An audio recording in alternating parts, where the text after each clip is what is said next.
welcome to a brand new episode of the Game Informer Show. I'm Ben Hansen, joined by Dan Tack. Hello. And Cyril Vasquez. That's me. Oh my gosh. New issue time, everybody! New cover story from Game Informer. That's what we're talking about in this episode. But that's not all, because we're also talking about a couple other things. Okay. Video games. Also, Game Informer's Game of the Year is in that issue. Oh, that it is. Yeah, so we'll get Andrew Rannery in here to talk a little bit about that. What's on the cover of that issue, Dan? What should they look for? That's my favorite cover story of 2019. It's Sekiro, Shadows Die Twice. That's right. Yeah, the From Software action RPG. Woo! Yeah, so we went to Japan. We'll talk all about what we learned about that game in this very episode. Then we have fun community emails in the middle of the show. Back half of the show, we're joined by two characters. Mario and Luigi. No, some lovely people. Dan, pop quiz. Oh, God. What do Little Big Planet 3, Forza, Dead Space, Hitman 2, Crackdown 3, Dead Island 2, and the Sonic Racing games have in common? I don't know. They're all developed by a studio called Sumo Digital. And that's our interview this week. We have Paul Porter, who's the co-founder, and Karl Hilton, who's a studio director at the Nottingham studio. Sumo Digital is one of those names. I assume you're with me, Cyril, because you like learning about the industry and stuff. Sure. That you just start to hear more and more. And it's like, I don't know a damn thing about Sumo. And now they're expanding. They have 5 studios, one of them including the Chinese room, like the Dear Esther people. And everybody's gone to the Rapture. Yeah.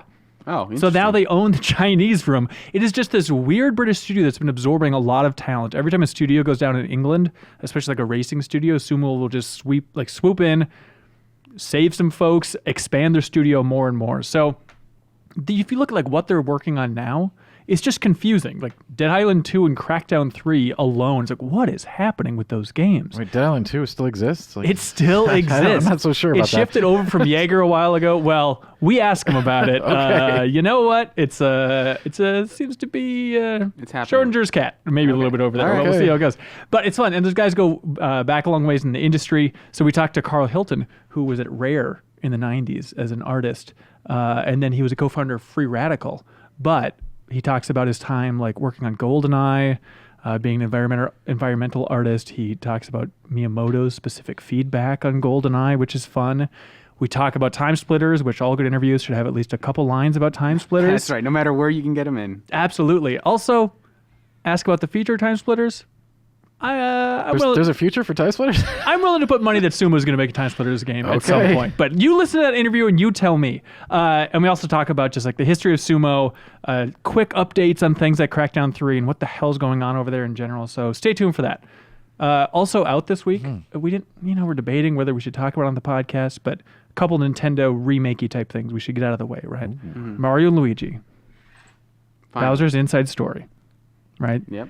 They're porting it to, or they're making a 3DS. new version for 3DS, the remake. Kyle Hilliard in the booth has been playing it. Any standout impressions so far, Kyle? Yeah, seems fine.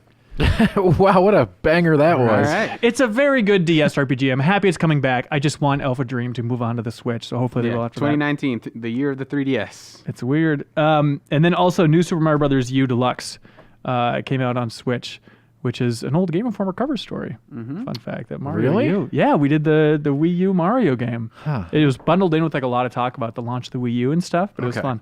I remember there was a quote in there that blew my mind where, oh God, if it was Miyamoto, I think maybe, where he was talking about Mario in HD, and he's like, I don't know what else we can do. Like, I think we've perfected Mario's look with New Super Mario Bros. U. It's like, what? Yeah. I would hope you would think outside the box a little bit. And then he said, one day we'll bring it to Switch, and no one knew what he was talking about. Yeah, we cut that part from the interview because we didn't understand it. Do you think that game will sell more on Switch than Wii U?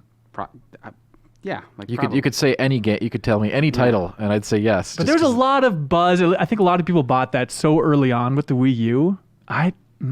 I think it probably still will. I think it would, yeah. Yeah, Brian Shea says, hey, it turns out it's still a pretty good to great platformer. So check out his review on the site. Okay, here we go. Oh, Sekiro, Shadows Die Twice, Dan Tack. what a game. Okay, lay out how this works. What did we see? So we got to see around 2 hours of gameplay, and play around 2 hours of gameplay in one of the new areas, the Samurai Residence or Harada Estates, depending on whatever you want to call it. They say the final word is Harada Estates, so we'll go with that. So it's a zone that is outside of the main gameplay area that you access via memories. This is not completely uncommon in a From Software action RPG, where there's some things that's sort of disconnected from the vast interconnected world that you go to in some kind of like transformative way. So this is like, we got to see the area front to back, all the way from the beginning to the final boss of the zone. In a very typical fog gates and everything, very structured, they've got that structure down. But the differences also during the play experience were very significant while retaining that core. So that was pretty impressive, actually, as a Souls fan. So like, as a Souls fan, I'm sold already, right? Like, were you sold ahead of time though? There's so much talk about how different it is, and Yes. there is, and it's something we should talk about. But at the same time, those core sensibilities are definitely there. Like, a Souls player is going to be like, yeah, they're going to have to adjust, just like Bloodborne. Mm-hmm. They're going to have, there's definite adjustments you need to make, which take time. But the core is there, and then they just do all kinds of fun stuff with it in regards to traversal and playing around with some of the core concepts of what makes a From Software action RPG work. Yeah, I feel like we should zoom out a little bit. So Zoom out. three of us, if listeners of the podcast remember when Andy McNamara hosted an episode, I guess it was like early December, right? Late November, yeah. Yeah, that's when the three of us, we flew to Tokyo and visited From Software, spent 2 days at the studio talking to developers, playing the game, like you mentioned, a lot of fun stuff like that. We got to talk to Miyazaki, always a blast. It was fun, yeah. Less time than we talked to him last time. The Dark Souls 3 trip was a very interesting trip we've talked about before. We've written about it in the magazine. Well, it was very interesting because, we had to talk to him for longer last time as there was nothing else. It was a weird miscommunication. That was the story. Yes, and this time it was lovely to see him again. I agree. But, okay, so let's just start big takeaways. It seemed like the big takeaway that you had was, there's still basically progression in this game. Like all that they've done of beating the drum of like, it's completely different. Okay. Don't expect Dark Souls, I feel like you left saying, it is more Dark Souls than I expected. It is very different, but it's still, like, it's probably the most divergent they've done. So even more so than Bloodborne. But those core concepts are still there. And yes, so there's no like stats or anything, but the progression system is there. So you're going to go out and kill enemies. You get experience points. You get skill points that you put into skill trees. You are progressing. You're getting your character stronger. And a lot of the stuff that we saw, those abilities translate into something that you could get in a Souls game, like enhanced healing on your Estus flask, which is now the healing gourd. But it's an Estus flask, right? Right. So a lot of those core concepts are there, but the cool new stuff on top is definitely different and definitely feels different to play and do. Two most important ones. Outside of, we can talk about progression. Do you want to stick on progression right now? I like progression. I think it's All interesting. right, so let's tackle progression first. Please. So you've got coins, these are sort of like we didn't see any real permanent progression from the coins, but I bet they're used in like the crafting, which is another part of the permanent progression. There's a lot to talk about here. Crafting your prosthetics, right? So you can find these prosthetics out in the world, like items, like you'd find a weapon in Souls or something, and they can be modified by finding crafting materials and having the sculptor transform them into a new item. So like with the very basic example is a shuriken toss, throws a shuriken. That's cool. It's good. It's very useful, especially since it can hit targets that are like running or flying. I know we didn't see any flying targets, but that's going to be an interesting one for sure. You can upgrade that to shooting multiple shurikens and stuff like that. And all of them have different upgrades you can get. So you're getting stronger, even though a big point of contention was that, your weapon is going to be the katana. That's true. You're using that the whole way through. So that's something you're going to get used to over the course of the game. But you won't be able to make yourself a giant ironclad knight or a caster or some combination of roguey caster or any of the stuff you can do in Souls. You're playing as Sekiro, all right? You're playing as him, period. But there's still ways to upgrade and sort of manipulate your character in different directions. So you can make your guy a little tankier, make your guy a little stronger in another way, and they're not capped. So you can't. So like if you say I want to play more like a samurai, I want to play like a shinobi, I want to be more stealthy. You can take all these stuff, assuming you get the experience points. It's more of an action game in that sense. It feels a lot less like an RPG, but they're basically saying like how much of the RPG trappings of what we've done before can we shed and still make this a From game. So like there is still that progression, but it's more in the style of an action game where instead of like speccing to a different build, you're sort of just unlocking new abilities, and they can more readily count on you having those abilities when they're making the environments and the bosses and things like that. Which is one thing they brought up, like, we can make our bosses more extreme, our maps more extreme because we don't have to take everything into account. And the environments in particular, like we don't have to worry about people breaking this in co-op, some crazy exploits. So that's why we can be a little bit more exaggerated. So one thing to point out is that the game doesn't have online, as far as we know. Right. And so like they mentioned that this basically lets us say like, well, in some cases we had to design the maps around the fact that there could be 2 players and how might they exploit this sort of particular area. Exactly. And so they don't have to worry about that as much with Sekiro because you can just pause.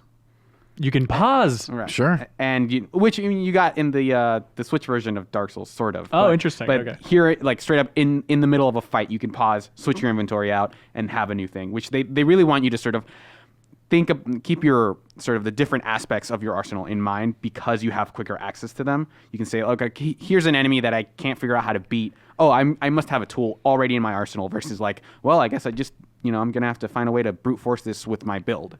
Versus like, oh, I have this thing that I can use to more readily, like an axe that I can use to break this guy's shield.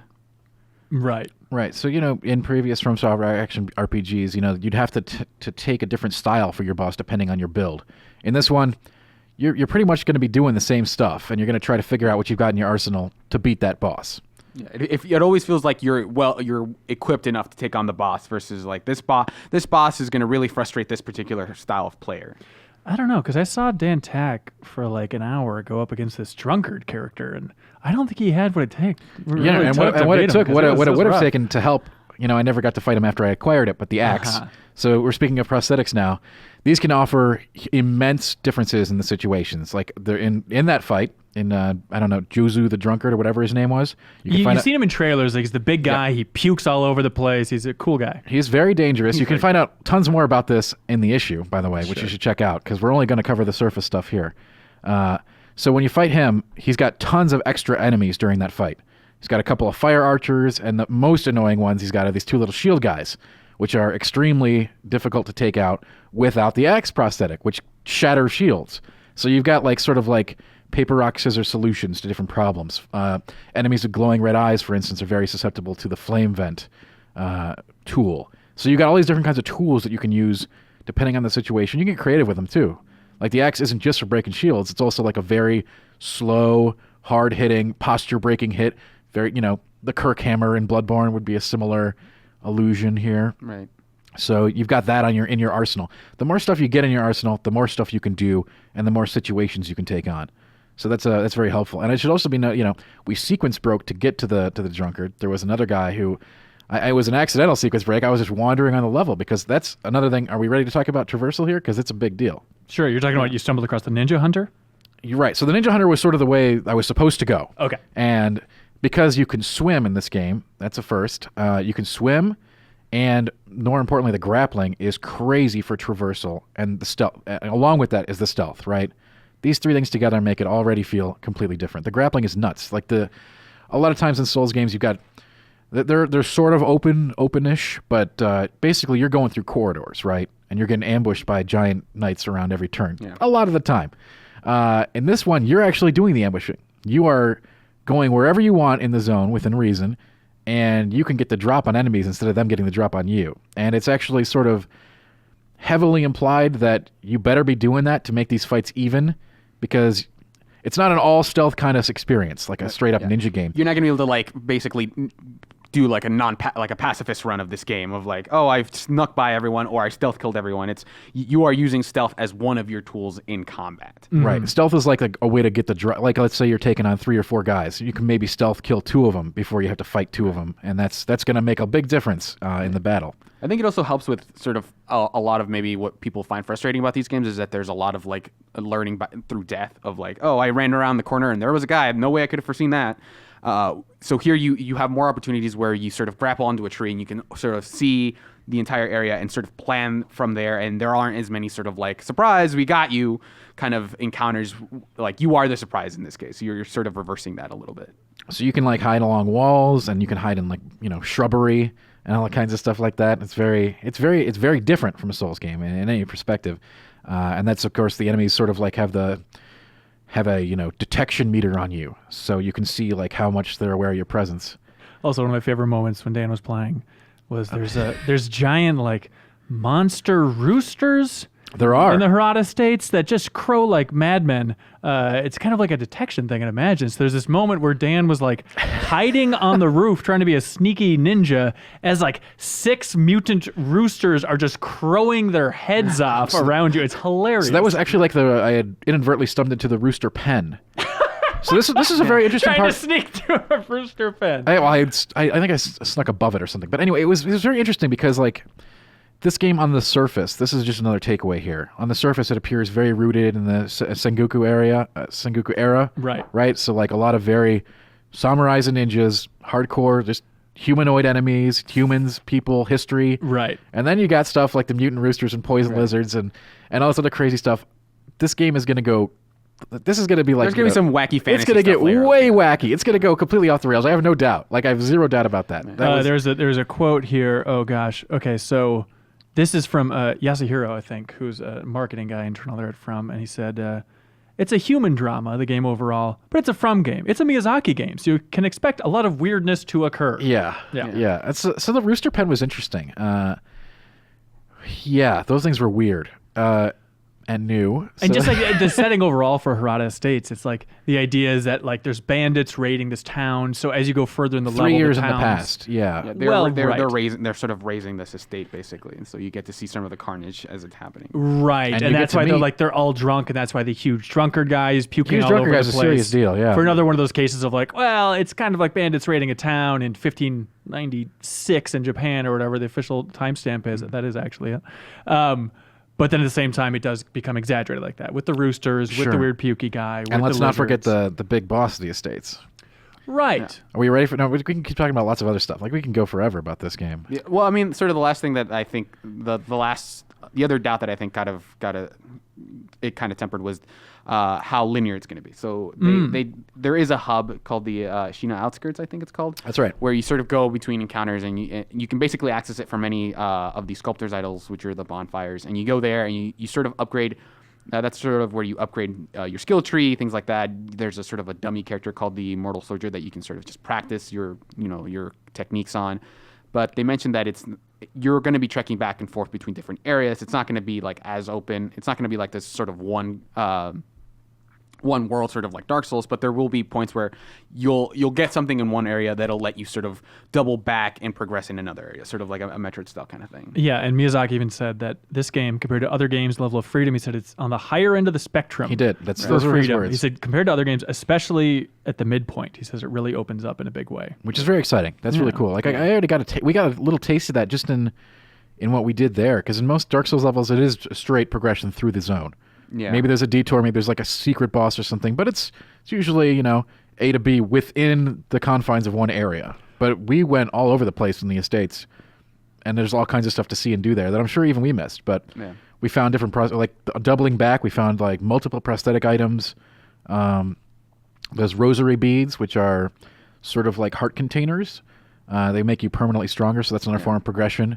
If you collect enough of them, you get better. You get more vitality and posture. So you're going to get. There are reasons to explore these maps in a way that feels very From-esque, even if it is more of an action game. Right. And Miyazaki said that was like the core idea of the game was the freedom of movement. And so it's they're there. really trying to take advantage of it with more extreme maps. And it's very compared to their other titles. It is absolutely there. Like the grappling hook is something that took serious getting used to just off the bat because it's just such an insane amount of freedom compared to what you've had in previous games. It's just like keeping that stuff in mind was sort of one of the adjustments of like I have the tools I need to deal with this, but I need to remember to use them. Right. So I think for a lot of From Software fans, it's going to be sort of that Bloodborne style revelation that you do have to play differently, even though the roots feel the same. You're going to have to play substantially differently, like how I got stuck on Father Gascoigne. I was just like, what am I doing? What is this game? But inherently, a lot of the mechanics are transferable, but they require a change of play style. And it seemed like the big thing for you after going up against this drunkard guy, just over and over again, Dan. It felt like a lifetime sitting in From game. Software. First time playing, it's kind of Well, Surreal, on the other hand, here picked up the controller out of the blue, took on the boss, beat it first shot. And he did. First shot. I did watch Yasuhiro play through that boss. First time touching the controller. But anyways, Dan, it seemed like a takeaway was like, deflecting.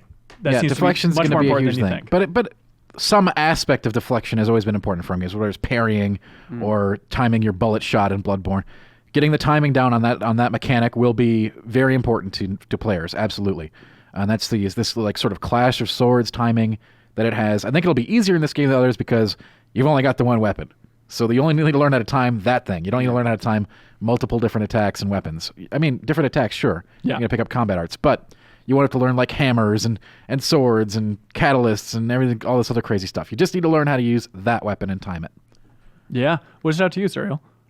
I think beyond sort of like the more open design, I think this was one thing that he mentioned was that the boss that we fought was the butterfly hag or the lady butterfly, and she was this very agile, very nimble opponent that we've had sort of humanoid opponents in Souls games before, but most of them tend to abide by like, here's a big guy, you kind of like roll around them, sort of like try to figure out their weak points. But she was she was like a lot more aggressive in just moving around, constantly hopping on wires and stuff, throwing like shuriken at us. She felt like a more nimble opponent than we've had in the past. Yeah. Also really into illusions. Yeah. So like they mentioned that they're going to have what they call like a heat system or something where once you get a boss down to a certain health, they change stances, basically. They change phases, basically.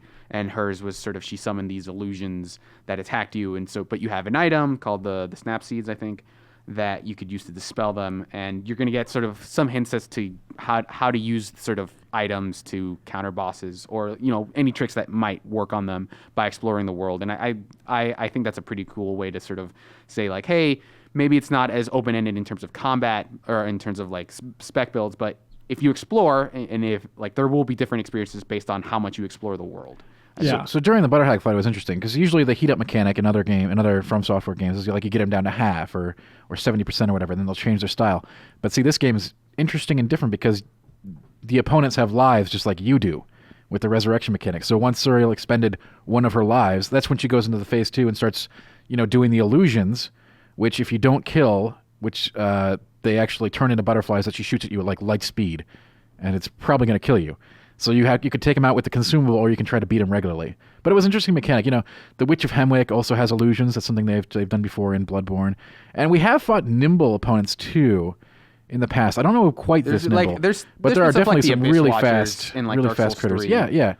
Like fast humanoids are not, I don't think, completely new, but this fight, it was very stylized. It was what you expect from a From Software boss. The burning honestly. room, everything. Well, Yeah. and Miyazaki even said that it came from his love of Basilisk, Correct. the anime. Yeah. The where he's like, I always Grandma wanted a ninja Ninja. granny. Yeah, Yes. yeah. So there we go. And that was fascinating. Yeah. It's also been like interesting to see how they've developed sort of the parry mechanic over the course. Where like this feels like the game where they are very explicitly telling you like parries are important. Make sure you like land those blows. Whereas in Bloodborne or even Dark Souls, like parrying a boss, you know, as rare as it was in Dark Souls, always felt like here's like a cheap trick that you can use. Versus this, they are building their encounter specifically around that mechanic, and you will like you can still attack them and they'll lose health, but it is so small the amount of health you are taking down from regular attacks that you basically have to parry these guys or you're not gonna. But you have to earn that parry. It's not just like you sneak up behind this person and then you stab them in the back and like, all right, I did it. You have to sort of earn those death blows by using the posture system, which is sort of gets you to rethink a little bit the combat encounters, in that if you're sort of trying to stay back and sort of watch their patterns after you've attacked them, they're going to regain that posture. So you have to be a lot more aggressive than you were even in Bloodborne. Yeah, and the whole death blow thing, they said like, oh, it's from Tenchu. Like originally this was a Tenchu game, Yeah. and then at a certain point they realized like, their pitch was interesting, more interesting than I expected. Of like, yeah, people associate us with the Tenchu games. We just publish them. They're like, we never really developed the main Tenchu games, and so we didn't want to create one now and have it be a pale imitation of the previous Tenchu games. You know, I was like, okay, sure. I mean, you could definitely feel that the Tenchu inspirations. Well, in the it, though. It's good core stuff. design. Yeah. I mean, when they're starting to build out this game, they were designing it as a Tenchu game, so that's definitely still there. So Yeah. like the parries do work differently than they have in Dark Souls, but like it is still one of those things where they want you to basically learn the timing versus like learning how to spec your character. Yeah. Let's see. Other big takeaways. Story. You can play it in English or Japanese. That's very exciting. So interestingly, there is a cohesive and understandable main story, which is interesting. But at the same time, there will still be, you know, From Software fans love to piece things together with those little lore tidbits. Those will still be there. So, But they said that like it'll be about as many cutscenes as there are in a typical From game. But yeah, because they were harping on story so much. I was really kind of worried about that, just for the hardcore fans, if they were going to be turned off by like, is this going to be a straightforward story where it's like the bond between the young lord and the shinobi? But they're like, no. Like the young lord, like it's not an escort mission. You have him in gameplay for one section. They said early on, and then after that, it's free form, and he's just like an NPC. Right. So they took sort of the chance to make this specific character versus like a generic sort of create your own character. They're basically telling less story about the world and more story about like you in this world. It's more character. It's more slightly more character driven. slightly. Yeah. But I was expecting much more, and then you see it, and it's like, okay, this is still a From game. Like it's at least the section that we saw. There's still a lot of like reading into item descriptions, which Miyazaki is sort of taking a step back in that department. He's not writing them, like he's sort of delegating that task to other people on the team, which is interesting overall. So yeah, he wrote the overall story, like the main plot of the game, but the actual like day-to-day writing, they have different writers working on that. And in our interview with him, he talked about how challenging it is for him to step back, and he had an interesting story about just like, it was so nice just to be sitting at home before, and I would just quickly write out the description of like, it's kind of like this. And now if he has an idea, an epiphany at night, then he goes back into the office the next day, he has to communicate it to the writers what he's going for. But so I think if you're interested in like Miyazaki working on this game in particular and his thoughts on the game overall, we have a full interview with him that we'll be posting, written only, because he will not allow video or audio of that human being to be released on planet Earth. But that'll be going up later in the month. I think it should be pretty juicy. It's a good one. Any other big takeaways? Like, do you think there's a world where Dark Souls fans are disappointed? I don't think so. I mean, based on what we've played, I would say no. But there's a whole lot more game than the 2 hours, right? Yeah. Right. I mean, I can see sort of like some of the people who say like, I like to do a run as every kind of archetype in Dark Souls. Right. I can see that getting like those people being like, well, once you beat the game, you may or may not be already done with it. But I feel like if you like sort of the change from Dark Souls to Bloodborne, this feels a little bit more intense in that direction of like, we want to make better encounters by sort of streamlining them and saying like, you have fewer options, but we are going to tailor the encounters to what you have available. So I'm a big fan of being able to do my own builds and all that kind of stuff. But I think this might be the perfect another like Bloodborne was an attempt that like it still got all that classic sensibilities, all the stuff that we love from those From games. Right. But you can't really screw up your character this time by building out like, what the hell was this adaptability stat? What do I need agility for? And putting all your points in the wrong places. You won't be able to do that really. Yeah. So that's a good plus for people who are trying to get into this. Yeah, and it's not like. I think people will see this change and say, they're kind of dumbing things down. But I like that they're experimenting with that formula. I like that this isn't just like, well, we made another Dark Souls game and you still have all the same options available to you, and we just kind of remix the encounters. They seemed excited about shaking things up. Miyazaki even made a reference to like, I don't want to beat a dead horse here. Like, we want to constantly reinvent ourselves to some extent. It seems like a good middle ground for that. Because a lot of the fun in these games is sort of discovering sort of like the new differences. I remember like when Dark Souls 2 came out, people were kind of like, there's things work somewhat differently. Like when you first saw the Pursuer, it didn't amount to much, but it was like a very kind of different encounter. It's like, I just saw him and I didn't see him again. Or like enemies dying and then not coming back eventually.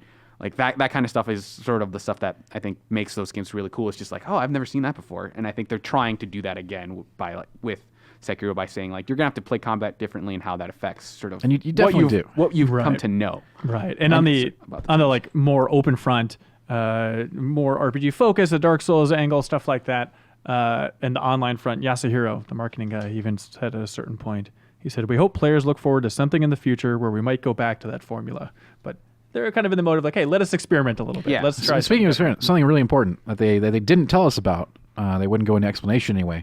So there's no corpse runs to go get your experience or coins or anything back. Because you don't lose them when you die. Because you don't lose them. But there is some kind of death penalty that we don't know about yet. They said this is Yasuhiro again, the marketing guy, so take it with a grain of salt, but he says, hey, it's still taking shape, it's very unique, and it's more personal, was his phrasing for what that death penalty is, which is a very interesting tease. My guess is that it'll start deleting your saves from other games. I think that's true. Yeah. I think that's true. Yeah.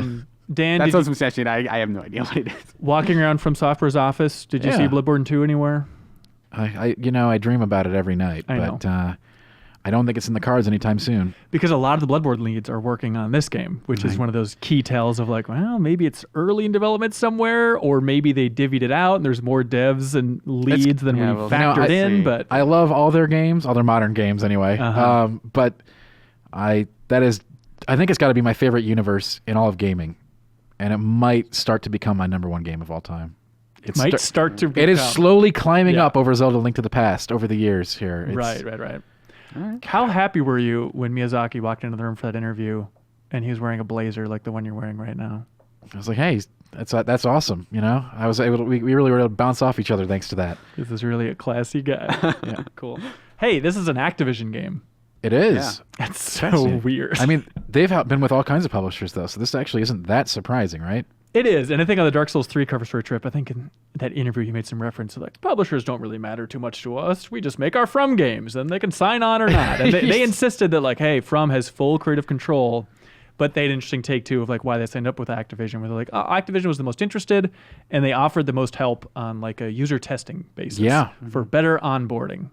Right. And You're worried about that? I think the word onboarding is the From Software audience doesn't need any onboarding, but I am interested to see what kind of tutorialization comes to light. We got to see hints of it in our play session with like, you know, pop-ups on screen saying, hey, this is your grappling hook cue, and you can throw your thing over here, so give it a try, you know, kind of things like It's that. basically Clippy, popping on. Which is, screen. it's so... Are you sure you meant to attack that? I think it was really good.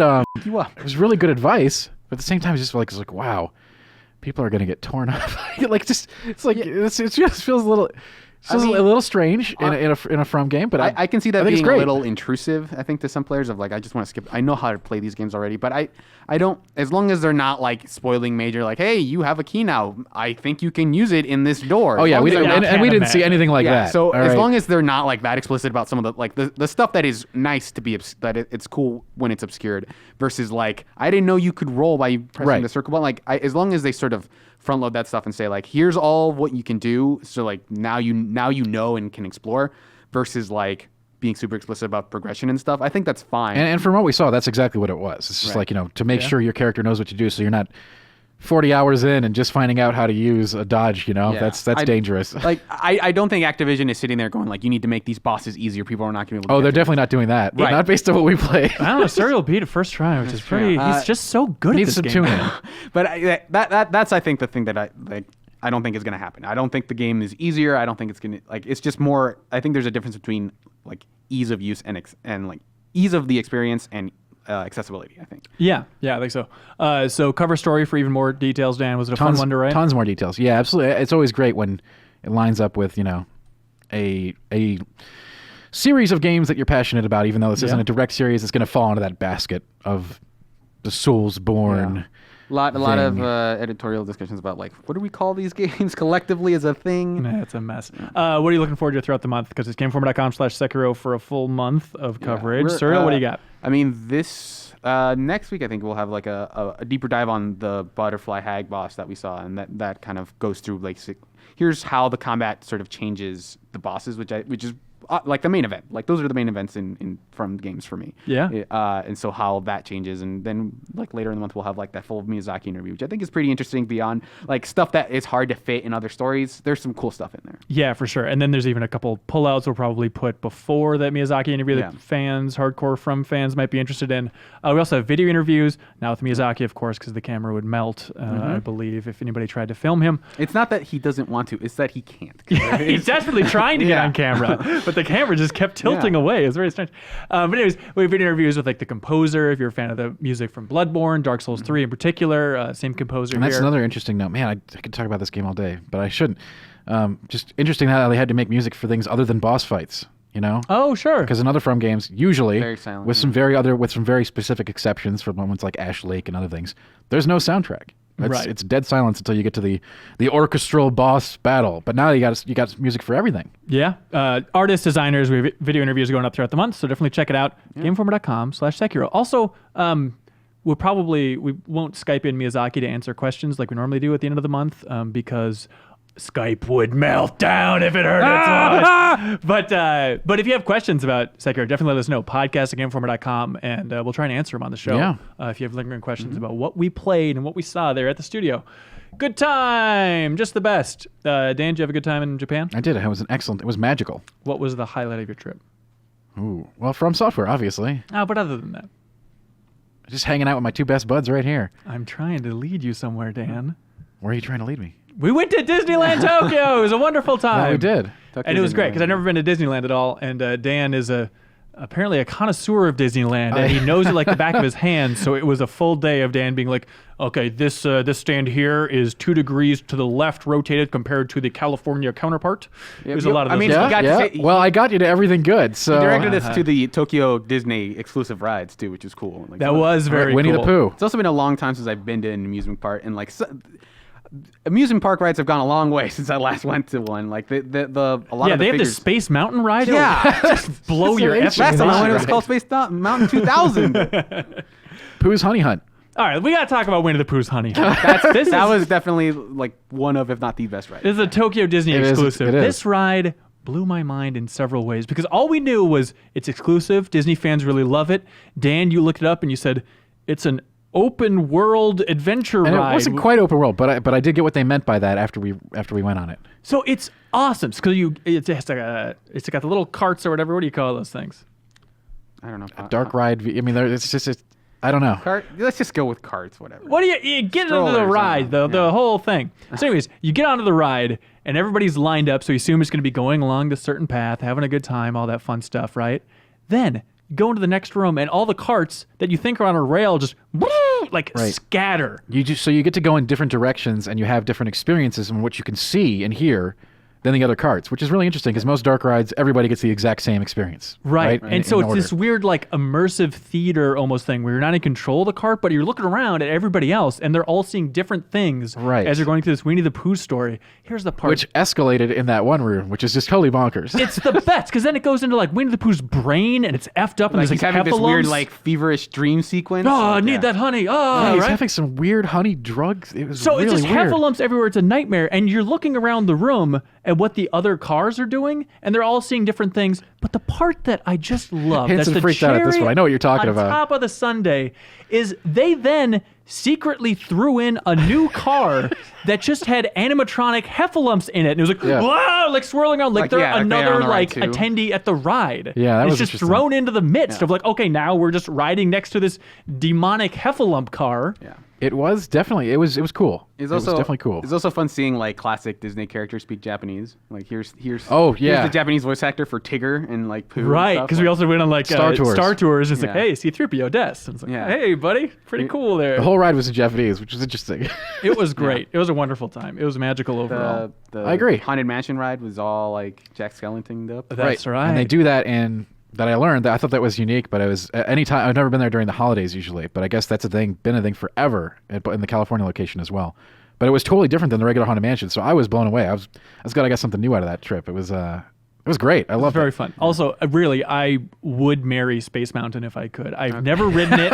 I expected some mediocre ride from what the 70s, 80s, whenever that thing was made. Blew my mind. Blew my mind how fucking cool that thing is. It's extremely dark, and it feels like you're in like some sort of 90s sci-fi show, like Babylon 5 or something, where it's just like you're like lightning in the dark or whatever, and you're. But the cool thing is there's no soundtrack. Dan was Right, saying that in the which- American one, there's a soundtrack. There is. This is There just is. weird silence. Because I was trying to Awesome. find the differences to find when I was looking through to see all the cool stuff we had to hit. Yeah. And yeah, that is apparently unique to the Tokyo location. Very cool. Do you guys want to be joined by Andrew Reiner right now? I'd love to be. Sure. Talk about his Disneyland experiences. Hey, there we go. Andrew Reiner joining Hi. the podcast. Reiner, a long time ago, Mm-hmm. a galaxy far, far away, that was Game Oh. Informer's conference room on the 4th floor. Yeah. We determined Game Informer's Game of the Year and had the whole top 50 meeting, which we talked about on this podcast. Yeah, all these pages here in front of us. This is the raw pages printed out from the magazine in a different format. Reiner, without further ado, Game Informer's Game of the Year is... God of War. It's a funny way to pronounce Red Dead Redemption 2. No, nobody wanted Very that. funny. That was obviously the big split. Yeah, I between think- God of War and Red Dead 2. I think there was more first place votes for Red Dead, but God of War was universally loved by more of the staffers. Like It's everybody that weird division, yeah. loved it except Imran, I think. And Reeves was maybe a bit lukewarmish, but yeah, that's probably it the seemed breakdown. like God of War was kind of unanimous in that everybody liked it, right? Yeah. Whereas Red Dead, there was definitely some people that absolutely did not like that game. I'm a little bit bummed out. I'm a God of War man myself, through and through. I was a little bummed out that there wasn't more of a fight from the Red Dead folks.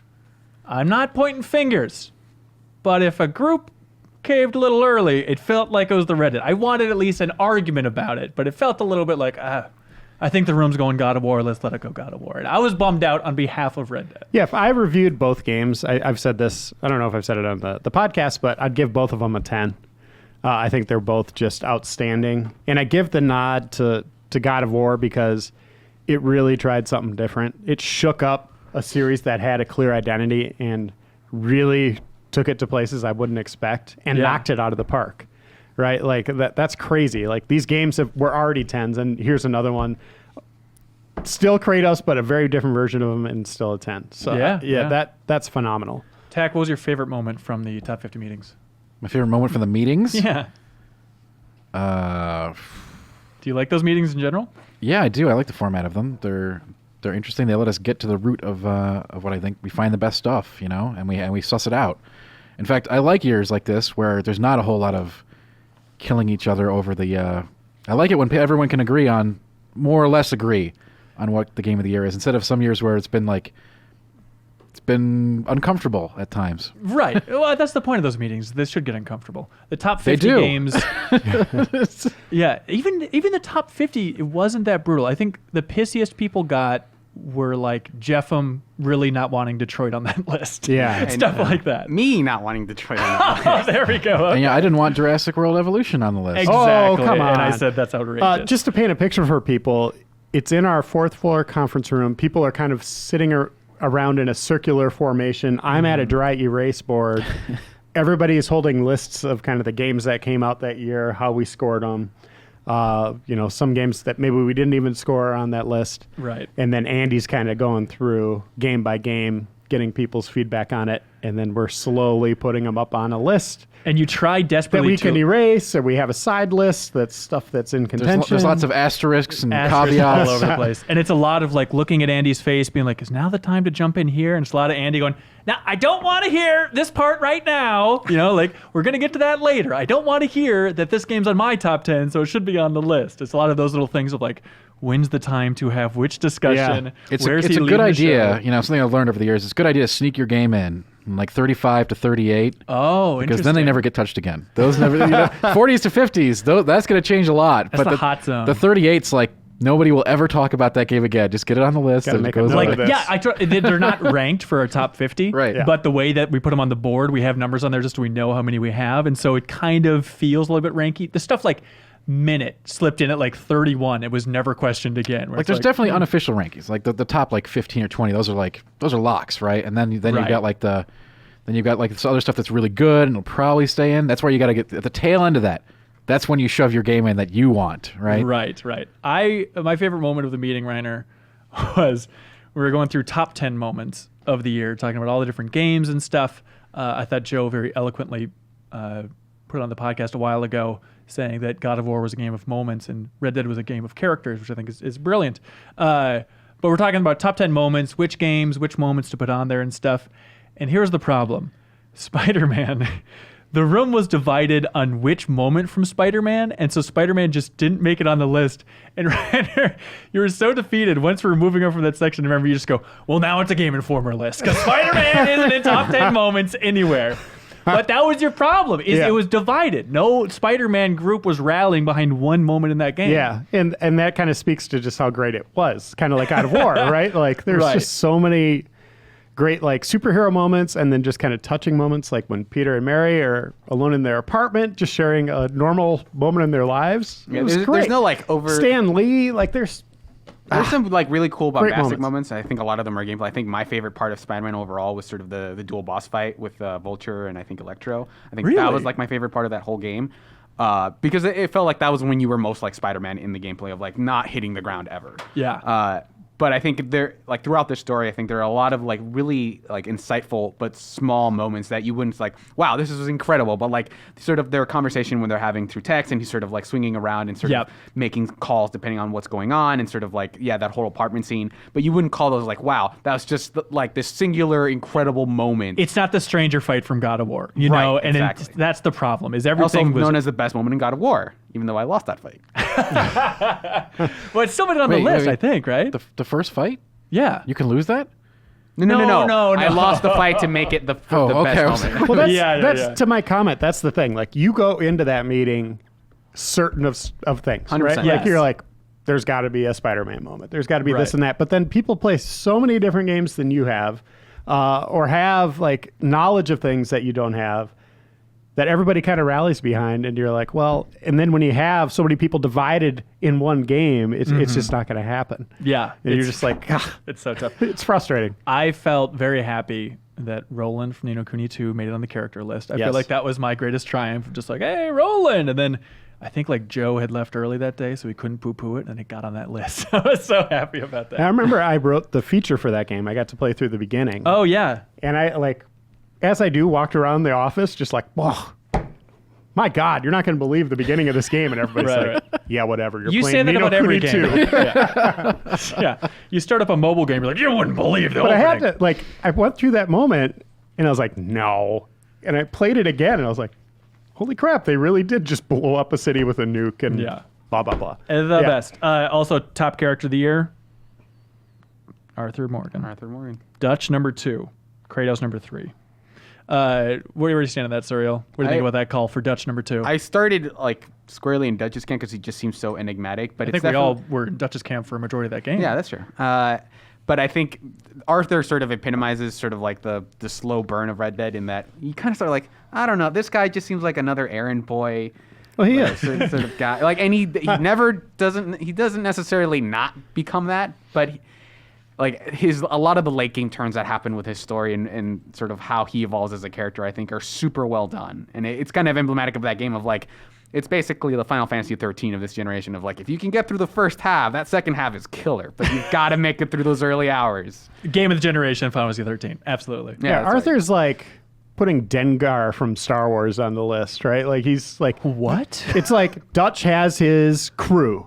He has his bounty hunter Dengar crew. is way on the side of like that's like as Or auxiliary how about character as he IG-88? gets. He's the same. He's got one screen. Whatever the analogy is, it sucks. But go No, on. it's like he has his crew, and these guys are the yes men, and they do as Vader says, right? Right, like, right. But you follow him the whole way, whereas Star Wars you don't, right? Like, so it was fascinating to see this character develop and kind of fall out of those patterns, right? And kind of have his own voice and things. That's what made him really cool. This is where you really dork out on lists, but I love that top 10 characters. Hey, Dantech has to take a call real quick. I have it on silent. I don't understand. What was that ringtone? He must have called more than once. The default iPhone ringtone, I think, or Wait a Android minute. ringtone. Do you have it so if somebody calls more than once? Right. it'll So go if it's through? like an emergency, it'll go through. If there's an emergency, you're welcome to leave the podcast. I We'll checked keep it. talking It's like not that. It's not. Okay, good. But here's what I love. Top 10 characters. Peter Parker, number 4. Little Great. high for my likes, but great. Top 10 dorks. Spider-Man number 2, kind of, sort of. So we have Spider Cop as number 2 dorks for our top 10 dorks list. And this is where I get too passionate. You have to take that step back, like you're talking about, Rander, of like, I was so hellbent. I'm like, this should just say Spider-Man. Spider Cop is a part of Spider-Man. It's more interesting if Spider-Man is the dork, and then the top 10 character is Peter Parker. But people are hellbent on singling out Spider Cop in particular. I think that's what he puts on in air. It's also like a fun way to do that list versus just like, well, Spider-Man's kind of like a dork. He is, But like, throughout the entire but yes, game. but I think like Spider-Cop epitomizes sort of peak Spider-Man being a dork versus like Spider-Man has good moments where he is being a hero and some of that Peter Parker stuff is bleeding through into the Spider-Man character and like especially some of that finale. He's not always a dork. Yeah. His dork is not as intense as it is. Like Spider-Man is Spider-Cop is sort of always a dork versus Spider-Man. You can make the arguments like I think if it were just Spider-Man, he'd play slower because he does have moments where it's like you're rooting for him, you like him, he's not a dork. The definition of a dork it comes up every year, and it's always very tough. There's a certain je ne sais quoi to a dork. It's one of those you know it when you see it kind of things. Like number 1, we went with Uncle. No, from Red Dead which is Redemption totally 2. this is a Game Informer list. Like, it should be Levi McRae from Starlink Battle for Atlas. Seriously, one of the worst character designs I've ever seen. Like, this goes back to like those terrible PS2 characters.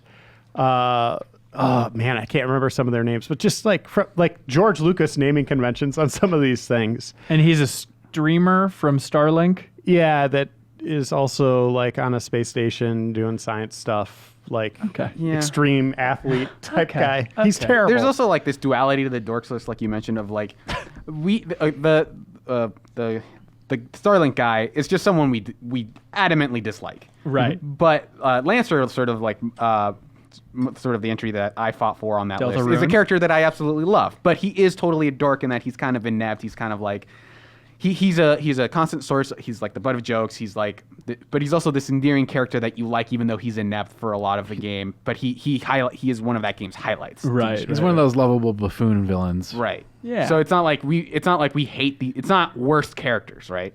Dorks is sort of one of those things where you kind of have to, you enter this gray area of like, how much of it is this we dislike this character and they're lame, versus like they're lame but in like a really fun way. Totally. Top 10 developers, publishers, all that stuff. Disappointments, successes, headlines, which is always a tough thing. That's a tough does it have one. to be a literal headline? How much can you rope into one headline? There's also with headlines, it's sort of how much do we balance sort of like this thing that is going to change the industry versus like this very serious thing that happened that like, is it a little too sort of flippant to put it on this list even as like a headline? But I think we strike a nice balance of like giving that stuff its due while also making sure that we highlight sort of what were the things that people were talking about the most throughout the year. To see how we effed up, check out the new issue of Game Informer. That's right. Or some of the That's stuff online as well. But definitely check it out. Let us know what you think. Podcast@GameInformer.com. Yes, Dan? I mean, what are you talking about? Everyone's going to agree with all of our picks, I'm sure. Oh, that's right. That's right. I forgot. Very happy Connor made it top 10 dorks from Detroit. Anyways, you guys want to move on to emails? Yeah. Let's do it. do it.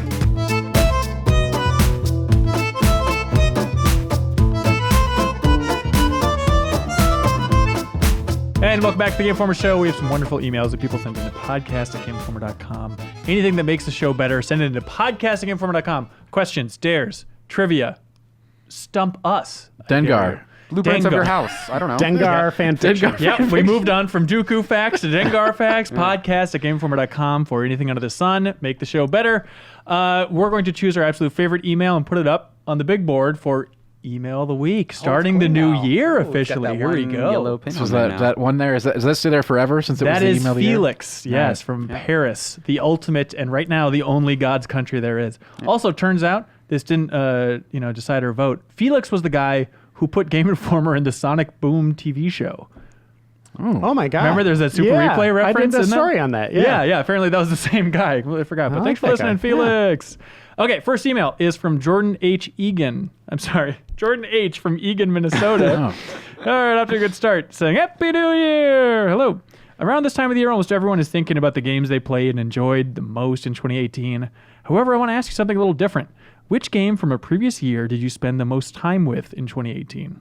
I spent a good 5 months working 6-day weeks between 2 jobs this year, and during that period I played almost nothing but Skyrim. I probably logged another 100 hours plus over those months because there are a few other games that can help me relax and unwind after a stressful day. So game from not 2018 that you spent the most time with. So it's hard to say. I'm gonna just guess on the numbers here. Probably PUBG, Path of Exile, and Dota 2. Does World of Warcraft count? World of Warcraft, yeah, God, that one too. But that's new content you're playing. Right. So For later part of the year. But Man, yeah, that's it's tough. like an expansion, right? Right. Yeah. Path of Exile. Yeah, man, that one, I always go to it and I stick to it really hard for like a few weeks and then I fall off again until the next expansion. But they have like 4 expansions a year, so. Yeah. Reiner, should I just say Overwatch for you? Yeah, I mean, seriously, I played that more than any game this year. Not just a game I revisited, but Really? yeah, Wow. pretty much every night with my clan. Like, Jesus. we're into it. But Blackout completely took it over at this point? Or No, is it still we split? alternate. Yeah, if things are going poorly in Overwatch, we'll usually transition over to Blackout. That's cool. Watch things You don't go feel the pain of losing SR. I get it. I was really thinking about this one. It really killed me. It might be Rainbow Six Siege. Got back into that. Say that again. A Siege? I just got into that. Oh, really? Like How's over it the going last for you? week. I was still in the learning period, but because there is definitely a hefty learning period, but we're enjoying it. Okay. Just play with Leo sometime. I will eventually once I feel comfortable. Like, Okay. I just started with my PUBG Blackout group, so. Oh, really? yeah. Shifting away from Blackout. Well, we're still playing Blackout, but this is like the new well, we're not playing Counter-Strike, but we want to play this other tactical shooter. Yeah. It's very fun. Adam from Macon, Georgia says, hey, the past is the past. but I can't get enough best of discussions. So now is the time to call your shot Babe Ruth style. What do you believe will be your personal 2019 game of the year? I mean, we don't even know all the games of the year for 2019, right? Half-Life 3 is really going to just come out strong. Oh, Like, Half-Life 3 says Surreal. That's interesting. Also, real quick, I'll give you time to think. Adam from Macon Georgia has a weird question, Reiner, saying, hey, on an unrelated note, what's the best way to support you guys? Should he leave comments on stories? I think he's going like, should I get a subscription to the magazine? Oh, yeah, you through can do one that. place or the other? Does it matter? No. Okay. Just read it. Yeah. All right. Read Like, our share, stuff. subscribe, get the magazine. Yeah. Like- That's about it. Yeah. You get the idea. Okay. 2019. Call it right now. So it has to be a game. So it has to be an announced game, obviously. Well, in theory. In You're welcome to theory. break some news if you know something. Yeah, no thanks. I guess just default, it's going to be Sekiro. It sounds dumb since it's the cover. I know it sounds dumb because it was the cover, but right now Okay. of announced titles in 2019, Yep. that's probably my most anticipated. I could see that. And for me, it would be Respawn Star Wars. Oh, is that Like, confirmed 2019? Not confirmed, but if it does come out, like, I love that studio. Titanfall's campaign was incredible. It's the Titanfall God 2. of War 3 director working on it. Yeah. Man. That could Do you think be. that's going to be 2019? We haven't seen anything of that. Anything. Hopefully it'll come out at a reasonable time period where it's not getting Has to be. I think we'll overtaken by see every it other this shooter. year. We'll no? probably see. Well, if we see it this year, it would be at Star Wars Celebration or E3. Well, they don't do E3, but they Right. EA Play, and then that would be a 6 to 8 month marketing cycle. Yes, I think they've even said that they're going for 2019. They showed like mocap footage Jedi from Fallen E3 Order. a while ago. Yeah. Whatever. Yeah. We haven't seen a single screen, though. Do you guys think that's going to be fully single player? I hope so. If it is, will that fully redeem EA and Star Wars? Yes, depends on what Wow, they do with. there it is. Well, yeah, it mean, it depends is the answer, right? It would have to be pretty good. Like it would have to be like a game of the year contender for it to like fully sort of redeem people's faith in Star Wars games after Battlefront. I think. Yeah. But- It's tough. You look at 2019, we'll talk about it in a future episode of the podcast, but it's pretty empty for that back half. There's even like stuff, Last of Us Part 2, it's possible, but I would bet early 2020 at this Yeah. point. But you got to figure that back half has a bunch of stuff that we don't know about yet. Right. Look, this is the biggest cop-out. I'm 100% convinced that it'll be a game that is not announced yet. That'll be my game of the year 2019. but Horizon 2. no, that's PS5 launch. Yeah, Gotta you be. can't cop out on that one because I had to I'm pick not. one. Okay, I'm not. I'm going to go. Okay, so I was thinking like Dreams, maybe the new Pokemon, maybe Animal Crossing. I'm going to go with, I'll say Animal Crossing Switch will be my game of the year 2019. Okay.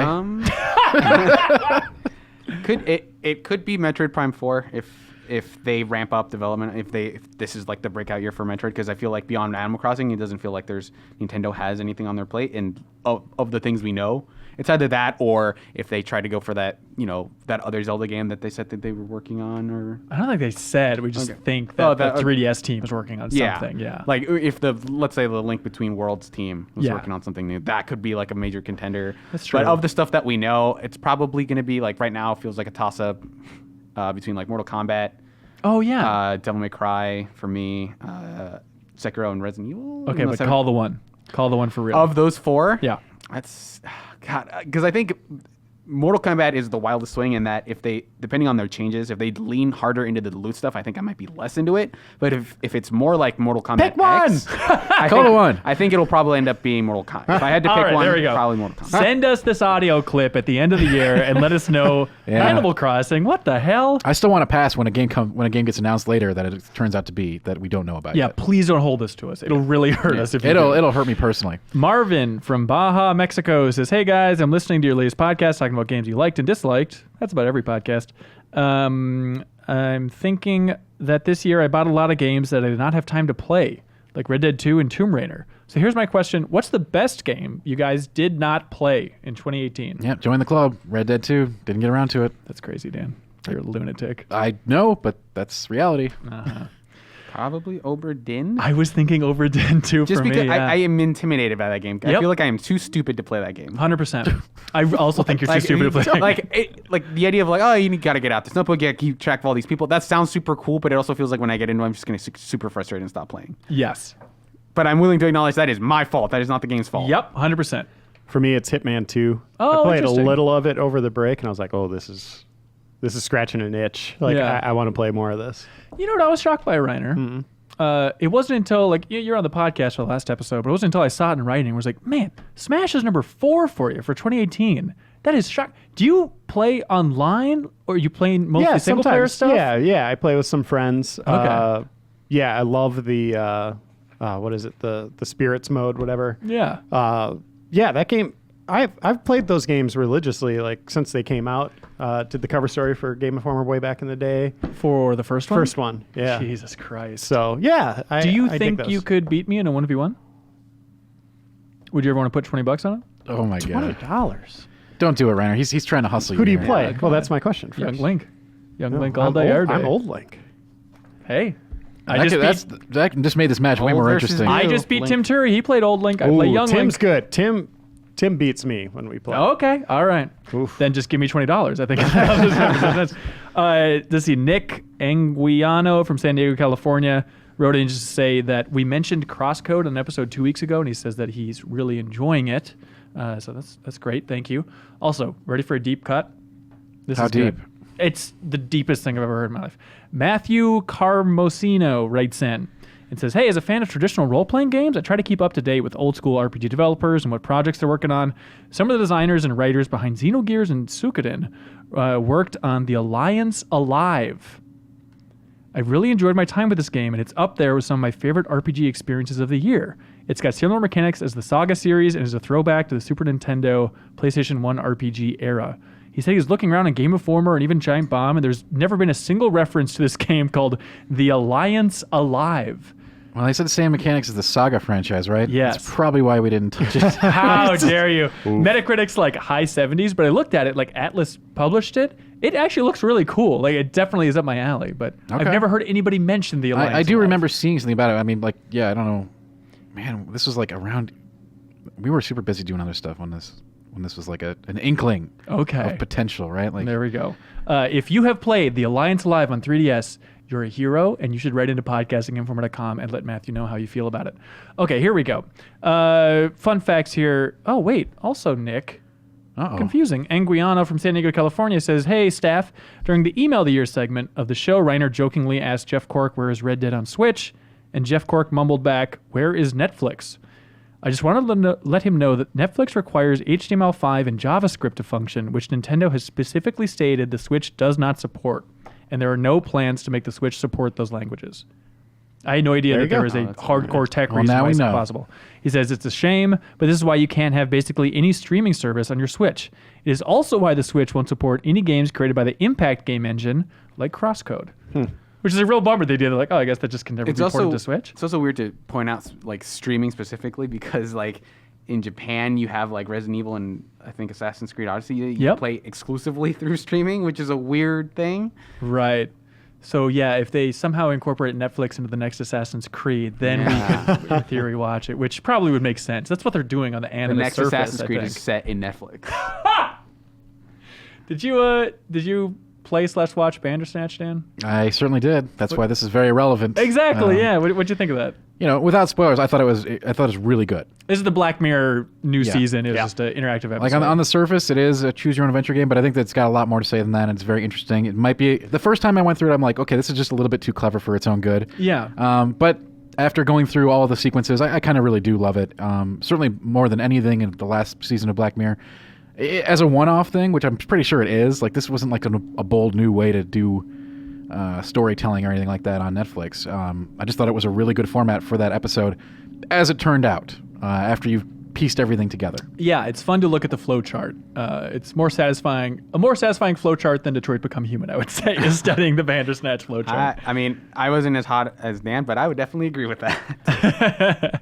Let's see. Brian from Bothell, Washington says, what up, crew? Our basement, aka my game room, has suffered some water seepage. Long story short, constant rain, gutter clog, underground, damp carpets. Got it. Anywho, while we were already in the process of renovating, I was curious if there are any sort of upgrades I may not be thinking of for the ultimate game room. Cool things in your setups? Stuff you wish you had? What do you guys think about... it's a weird trend. I don't know how I feel about it, but like the colored lights on the back of the TV, Oh, you just can like tape up change the the color. tape? Yeah, change the color. I don't know if I like that. It's I a don't- stylish thing, but Yeah, I don't need backlighting like that. yeah. I would say I've moved away from surround sound. Yep. Like I had the big surround sound setup. I use headphones a lot or just the sound bar. It's definitely the way to go. Headphones, you're going to spend 95% of the time in front of your TV just with good headphones if you're a serious gamer. Like, Yeah, go for that instead. Seriously, and it's such a pain in the ass to hang up all that Oh, stuff. totally. To mount the surround sound stuff. My friend Ansel, I've been invading his house a lot recently. He has this projector that's just humongous, just the size of a wall, and it really convinced me, like, I think projectors might be underrated for like a good gaming setup in your basement in particular. He said it was like $700 for the projector. It's like, it looks amazing, and it's the entire effing wall. I just worry about lighting. Like, Like my that is- game room yeah. has a window, so it's well, like then you can't do it. yeah. Also, this Ansel fella, let me keep talking about how cool he is. Yeah. Popcorn machine. I have a stand-up popcorn machine in mine. Yeah, How often do you use it? all the time. Really? I've said this before. I make the best popcorn. What's your secret? The bag? What's your pop secret? We've actually talked about getting a popcorn machine for the office. Oh, that'd be awesome. We discussed that one time. Considering the few times I've smelled popcorn in the office, it No, wasn't see, fun. that would An it would solve intern that. wouldn't burn it There to would a be no crisp. more microwave kernels.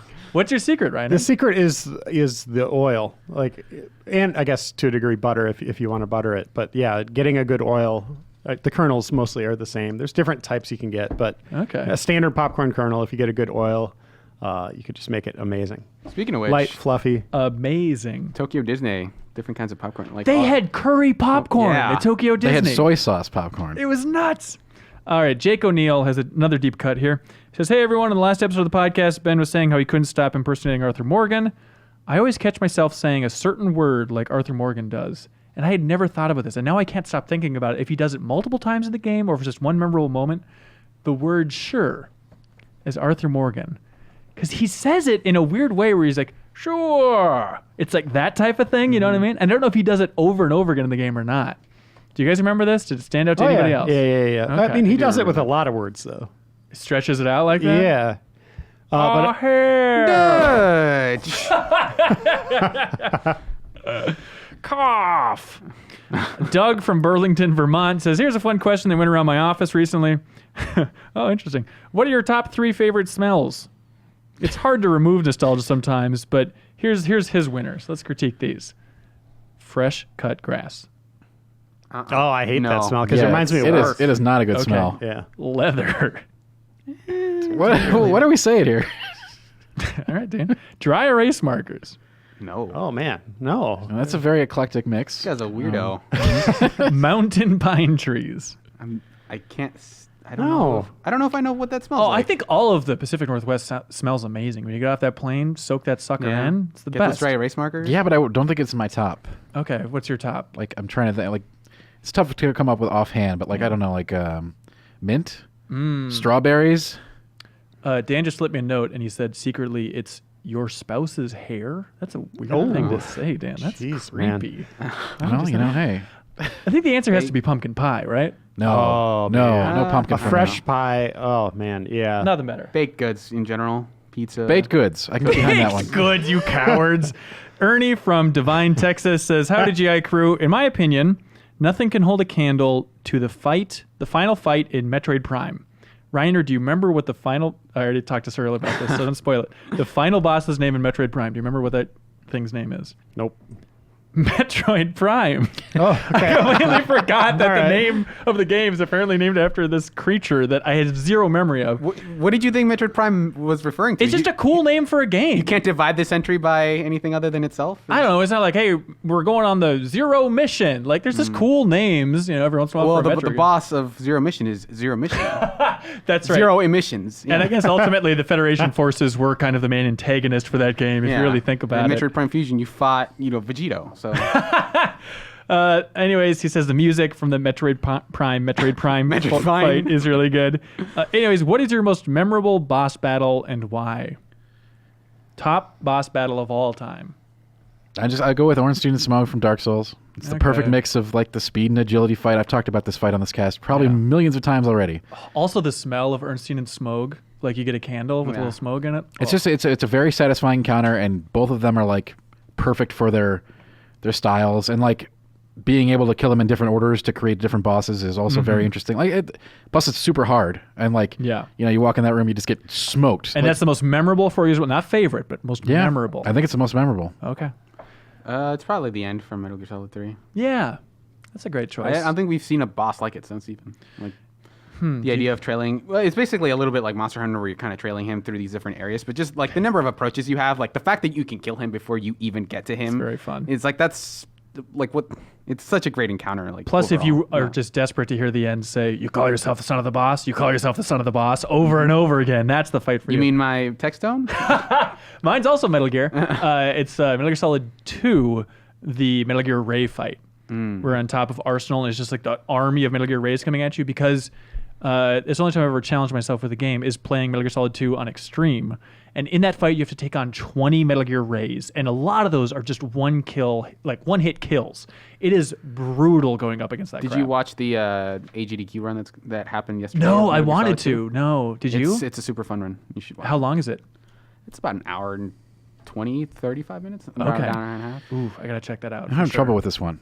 So it's really? that memorable comment. Yeah. So I don't know, maybe one of the Final Fantasy guys like Sephiroth or Kefka would be more memorable. One of the Sin? big guys. Not Sin. What do you don't even remember anything about that? Let's Reiner, finish this, Dad.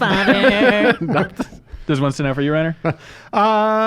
Psycho Mantis is huge. Obviously, That's a good one. that just melted my mind Yeah. when it was happening. And then probably most memorable was Bowser in the first Super Mario Brothers, just getting past him on the Wow. bridge, and just finishing a game like that. That was huge back in the day. Yeah, good choice. Anyways, Jay Wood from Newcastle, Australia says, "Hey, GI, the reason why I write to you all is I recently platinumed the very enjoyable Astrobot rescue mission.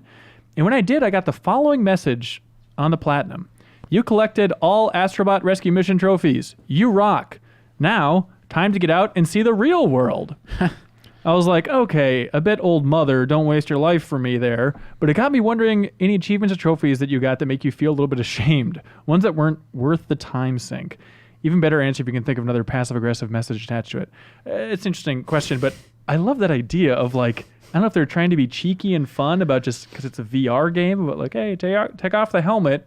But it is a weird message, just an FU for people that Yeah. platinum that game. Wasn't there all back in the day? I seem to recall back in the 90s and stuff. There was always messages like, Jeff Goldblum and "Hey, go have fun outside." Jeff Goldblum at the end of Last Run on PlayStation, as we talked to him about, get the stink blown off you. Yeah. It's also hyper specific to you don't know, maybe I just went for a run and came back and played your game. Right. It's never anything make sure to drink more water. It's always based around the idea that people who play games don't get out much. And that's just that's maybe a little self-deprecating. of it. Little antiquated. Yeah. Yeah. Let's see. Jonah in Ridgefield, Washington. He writes Waluigi. That's confusing.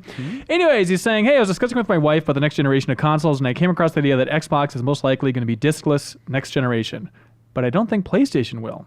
If you think about it, Sony created the Blu-ray disc, so why would they step away from their own construction, especially with movies and TV in mind? What do you guys think about that, of which console will be discless next gen? I think all of them. 100%?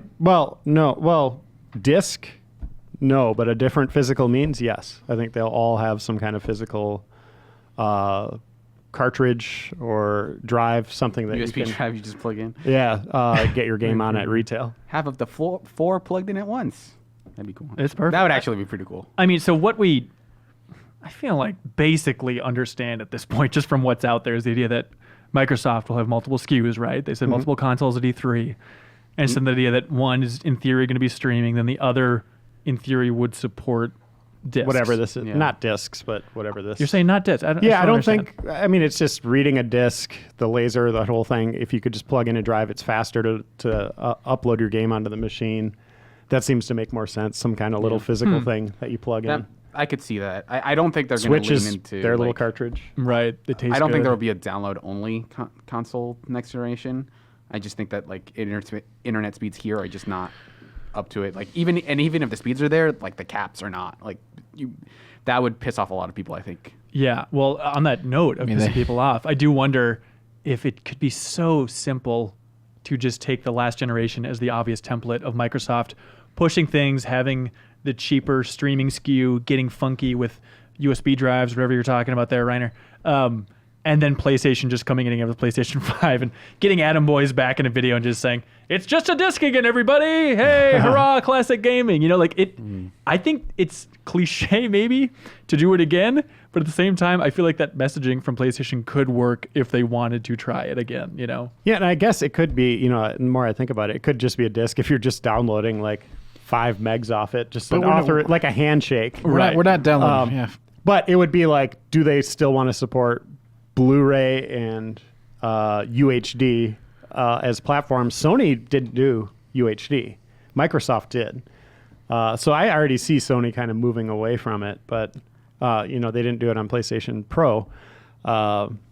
But yeah, I could see it being some kind of physical thing that does the handshake that you buy at retail. I could also see like it just being a complete reversal of like Sony's like, yeah, we're all digital now. Like last console, we leaned very hard into this because it screwed over Microsoft, but now we agree that's totally the way to do it. It's like, yeah. Also, like Sony feels like they're kind of in that PS2 area where it's like, you know, coming into the PS3 generation, they were very arrogant about like, you know, getting people to pay $600, things like that. Right, and then that stuff seems like it always flip flops. Yeah, with the next generation looming, I'm thinking a lot about the launch of that Xbox One. And just it'd be fun to make a special edition podcast that's just a deep dive on that launch and the messaging all over the place. Like, because we went out there early, it was like Helgeson and Cork and Bertz and I, and got to see the Xbox One early before they'd even say what the name was, and all of that online only stuff. It was not mentioned. They weren't talking anything about that. And then it was after that visit, then with the launch, when that whole thing just sunk, then it was reversed. It's a bizarre saga in the gaming industry. Anyways, Sergio Jr. from Sao Paulo, Brazil says, hello, Big Ben, the Man, Hansen, and GI Group. Thank you. Happy New Year. Thank you. So with Sony and Nintendo having exclusive Marvel games, do you guys think that Microsoft will also get their own Marvel game? And what should it be? He wants a Hulk Ultimate Destruction spiritual successor, or a Marvel vs. Capcom game, or a new X-Men game. I want Fusion Frenzy Marvel Edition. That's such a Boom. good idea. I hadn't really thought about that, but it is kind of funny that Marvel's like, all right, so when you get Spider-Man, Ultimate Alliance for Nintendo, and Microsoft is Black Panther? I don't know. That'd be cool. Interesting. That'd be cool. But who makes it? Ninja Theory? There it is. Aren't they doing Marvel Ultimate Alliance? No, Team Ninja. Team Ninja. Yeah. Okay. It's always confusing. Reiner, what would you want? What would you want Microsoft's lockdown to be? Does it have to be Hulk because of the green thing? God, that'd be terrible. We like him because he's green, everybody. Oh, that'd be awful. I mean, a new Hulk game would be great, but connecting those dots would be bad. I would say X-Men. I think that's probably the next one that everybody wants. Me personally, I'd love a new like Captain America game done well, but yeah, X-Men, there's so much potential with Wolverine and all those characters. Like, or at least awesome. just like next gen port of X-Men Destiny. Like it's the least they could do is just give us that Silicon Knights game one more time. Just grab this one and we'll buy that one. Yeah. I think what could fill the gap here is I could see Microsoft, I don't think they've said anything yet, but going hard on like exclusive content for the Avengers from Crystal Dynamics. Oh, yeah. Right? Because they had that relationship with Rise of the Tomb Raider, all that stuff. So I could see that kind of filling that gap in a cheaper way. Maybe. Overall. Yeah. Justin from Lakeland, Florida says, first time writing in. I've been listening to the podcast for about 4 years. Thank you. Xbox still is known as the console that people say has no games to play, yet people are forgetting how many amazing third-party games have launched in Game Pass. Warhammer Vermintide 2, Mutant Year Zero, Ashen, Graveyard Keeper, The Gardens Between, and Grip Combat Racing just in the last few months, averaging about 2 to 3 third-party games launching each month. Then games like Strange Brigade and Life is Strange Season 2 complete for games close after release, not to mention all the first-party games. My question is, why do people other than Xbox fans not see how great of a value this is? It saved me so much money over the last year. Well, they don't know. Yeah, should we be talking about Game Pass more? It is getting to the point where it's absurd, where Microsoft has that crazy thing where it's $1 for the first month of Game Pass, and you get so many games. Well, I think we already do talk about it in a kind of a joking way of like, if you want to play State of Decay, or Sea of Thieves or anything, just buy that first month and then cancel it, and you're done, and then come back later. Yeah, it's really mind-boggling. Yeah. No, it is a cool thing. It is kind of the future, that Netflix model that everybody's kind of looking at as like, they just need to keep creating unique content for it, because third parties aren't going to go there a lot. right? They want the $60 pop from consumers. So you're going to get stuff so later, far, though. But yeah, but you are getting some of the smaller stuff, right? Like, right. I think this could be like a major part of their strategy next gen, because I think they'll have right now. I think they're under the like they have like the slower start of, there just aren't they don't have the exclusives to sort of constantly keep them in the news cycle, versus the next generation is going to be a fresh start for them. They can start sort of using a lot of the studios that they bought recently, and so they'll be bringing that stuff to the fore, and it'll just be another ingredient of like, oh yeah, that new Ninja Theory game, that new game from like Rare or whatever, Obsidian, right? And you can have all these things. Also, we have Game Pass, so I think more people will start talking about it like maybe next gen. And I also think it's kind of hard to talk about, we don't talk about PlayStation Plus every month. It's one of those things where it's hard to constantly say like Game Pass is really good. Like every it's just month. a good thing that quietly goes under the radar. Yeah. Yeah. So, do you think that next gen they'll just rip off the Band-Aid and combine Gold with Game Pass? I can see them introducing they already have that tier, right? Where it's Xbox Live Gold and Game Pass. I could see them making an announcement of like, hey, here's now we're kind of introduced a price point in the middle that sort of bundles both. Totally. Yeah, because right now, why? You get people to buy both. Yeah, like Xbox Live is seen as super crucial. So like, why bundle it unless you're like this far behind in the console generation? Right. Maybe more than we think, but that combined, and if it was just seamless with PC, and they redesigned that Windows Store a little bit, like at the launch of next gen. Going to need a big redesign. Yeah, that store sucks ass. I'm aware. Good God, it's the worst storefront I think I've used in my life. I've bought games on their website to play them on the PC because that store was so bad. I just can't get through all the bejeweled clones trying to find the game I want. Ugh. Ian Miller from Bellingham, Washington says, if Suriel is on the podcast, I have a very important question for him. Okay. What is his favorite Tool song? Are you a Tool fan? I've heard Tool songs before, but I just assumed this person. Yeah, isn't there that song like Vicarious? That's probably the one with the super long build up. Vicarious I guess I There it like is, that Tool. Vicarious I don't think Serial likes Tool. That's All right. I would not call myself as a Tool fan. What Sorry. type of music do you listen to? Mostly like hip hop. There you go. Super cool hip hop. There we go. Spencer Kordecki says, "Hey, GI Crew, if you could take home one piece of memorabilia from the Game Informer office to add to your personal collection, what would it be?" any of the posters. I wish I could get those. Yeah. Oh, like the Game Informer covers? Yeah. Seriously? Yeah. Huh. We probably have some, I don't know, Tiberium Wars poster in the back room. I don't particularly want a Tiberium Wars one. I could probably just walk out of here with that. Nobody would say Was it anything. Alpha Protocol poster? That doesn't have to be one of mine. We got a lot of great covers. Tiberium Wars probably not one of the ones. Okay, What cover would you all right. take? I like the Monster Hunter one a lot, actually. Really? No, wait. No, I'm sorry. Horizon. That's the one I was thinking of. Oh. Yeah. Are you a big Horizon fan? I liked it. I'm not a huge Horizon. I like the cover. Right. All right? The cover art's great. Cover's better than the game, he says. Yeah. I would take something that it's not quite on the set. Here, let me grab it here real quick. Actually, you know what? I'll take the Dark Souls statue. Make it easy. Oh boy. A diorama. Is this diorama for Pikmin 2? Yeah, that's mine. Is it really? Yeah, we have yeah. two of them. I actually have one up on my desk too, but it's signed by like the top Nintendo talent. You got Miyamoto's autograph on there, Tezuka's autograph. Hino, I don't know who that is necessarily, but it's just awesome. Oh, it's super cool. Do you remember where we got this, Reiner? No, I don't remember anything about it.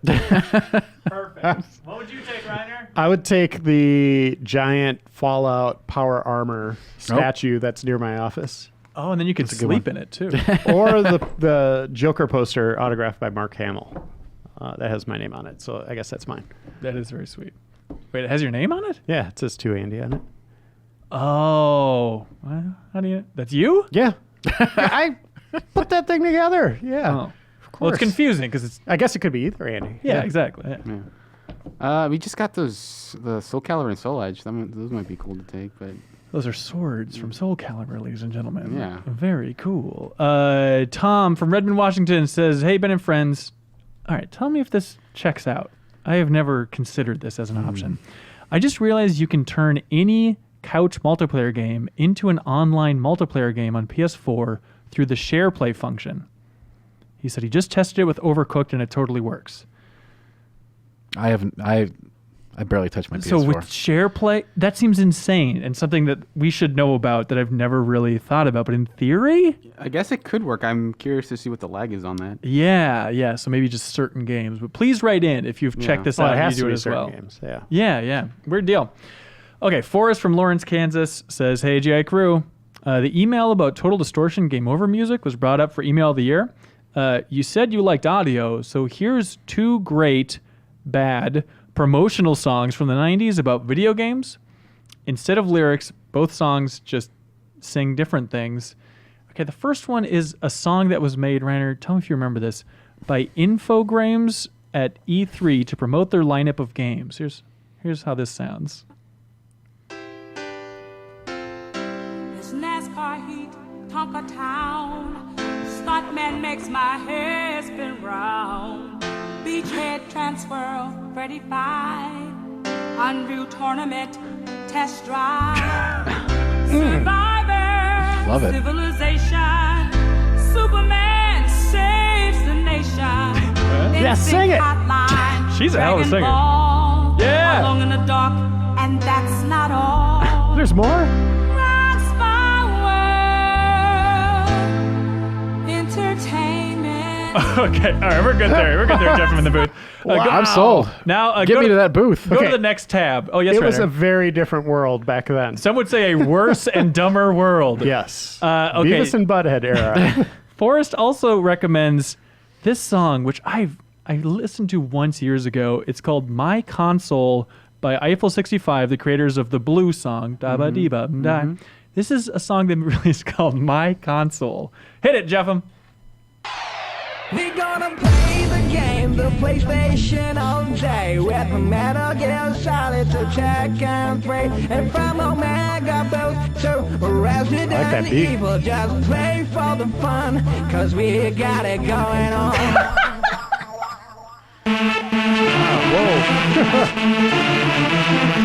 That's a doozy right here.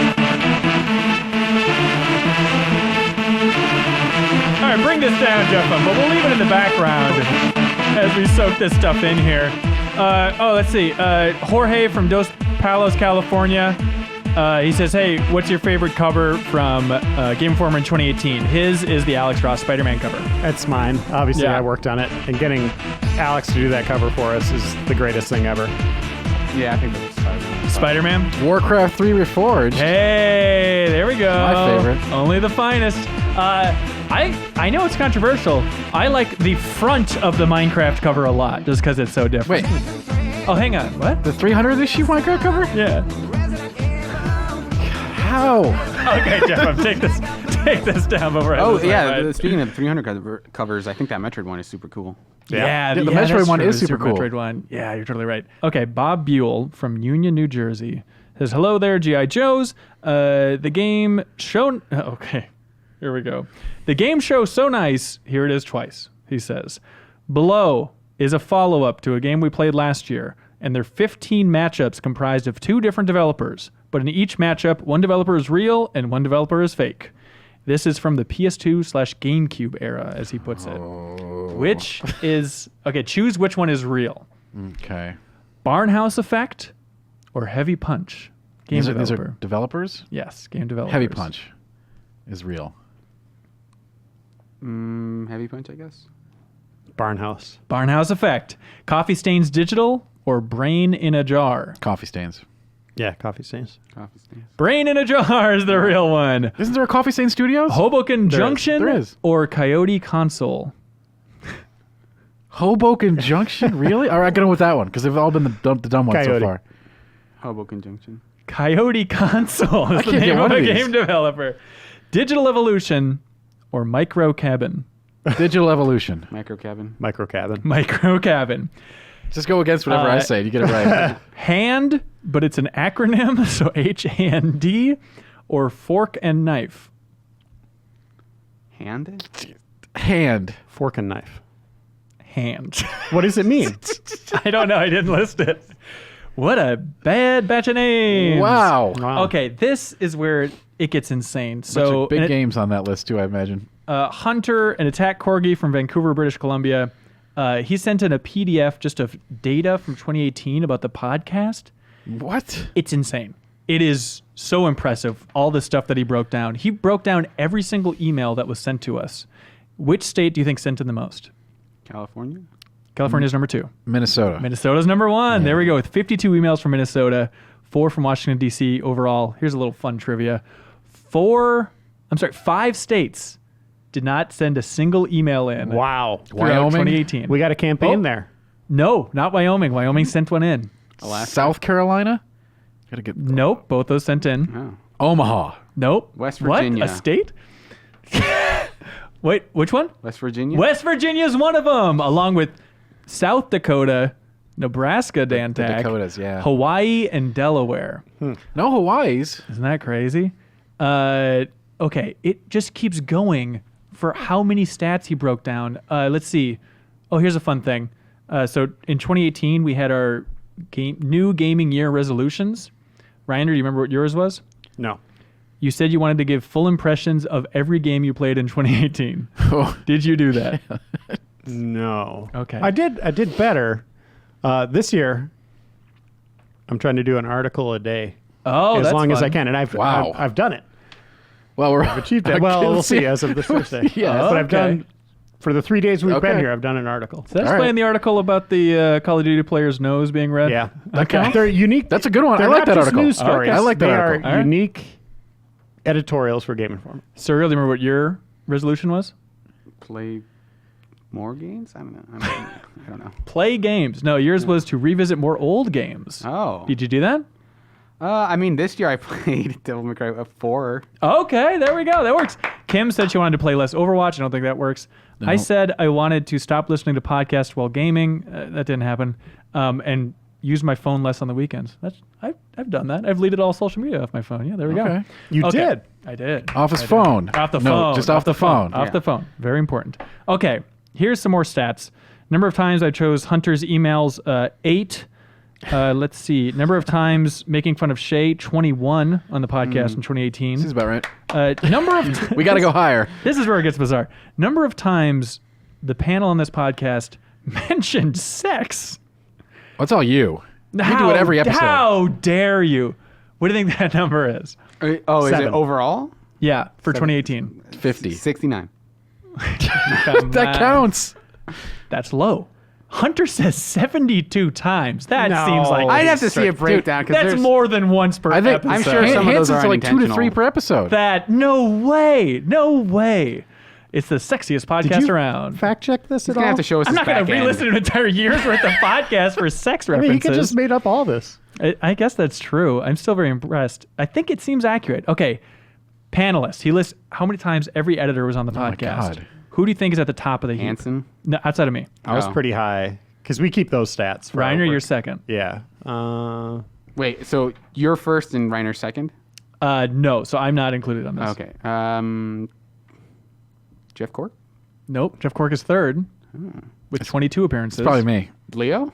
Does it? Dan Tack is at 20 appearances. Leo is at 14 appearances. Kyle Hilliard, 34. Oh, yeah. Really? 34. I 10 forgot more he works times here. than Reiner. Get him on those apparently. email segments. That's got to be it. Who's the lowest?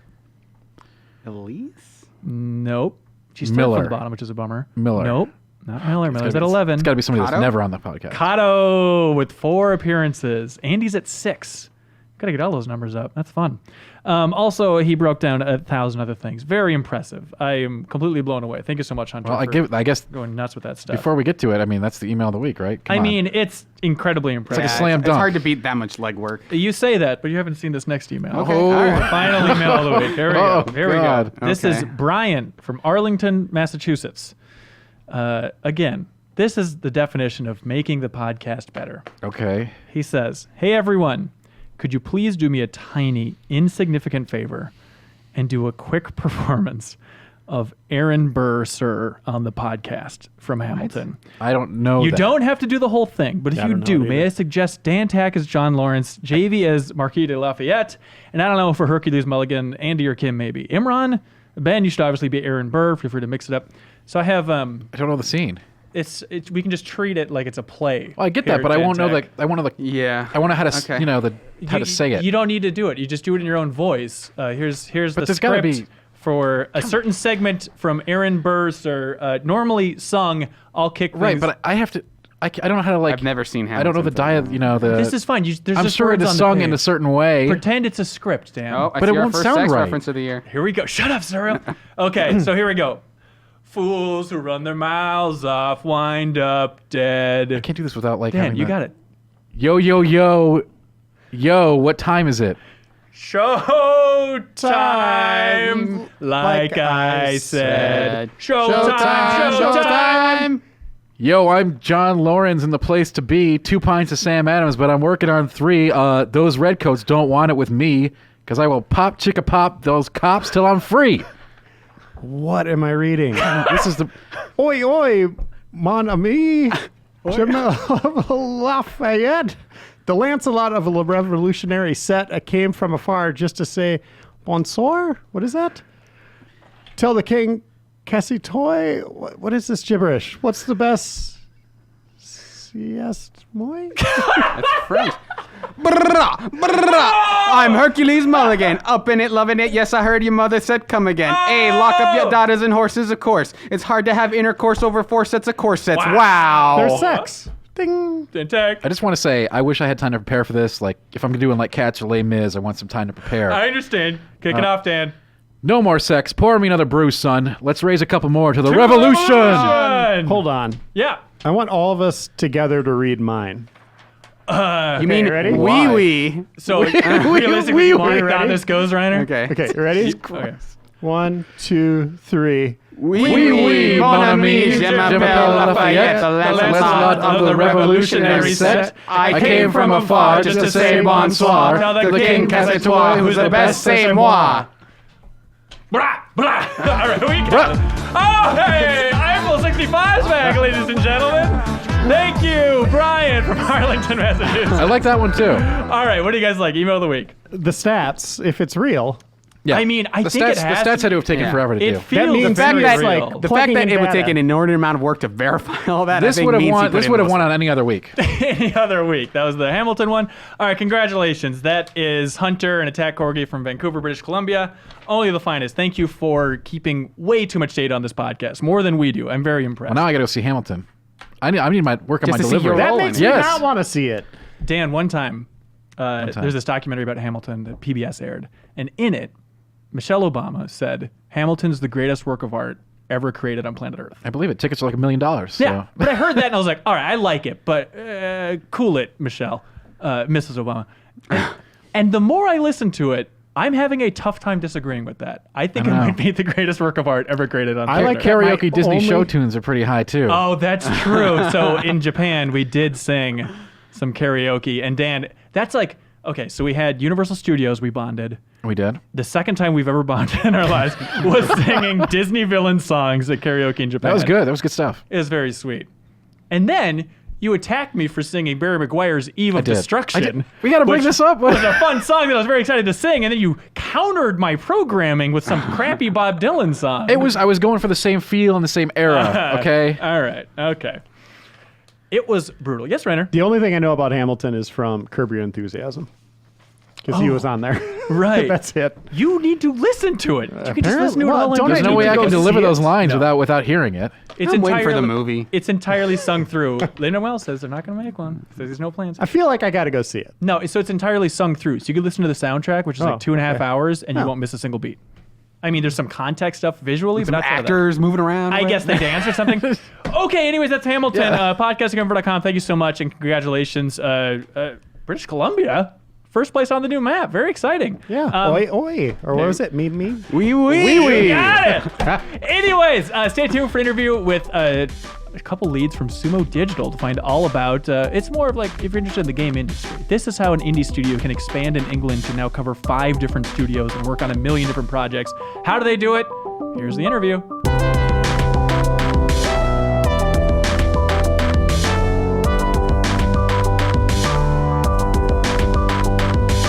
Paul and Karl, welcome to the Game Informer Show, guys. Hello. Hello. Thank you very much. Lovely studio. How are there? Little snake paths. What other decorations you got there? Bit of noodle. Bit of doodle. It's very cute.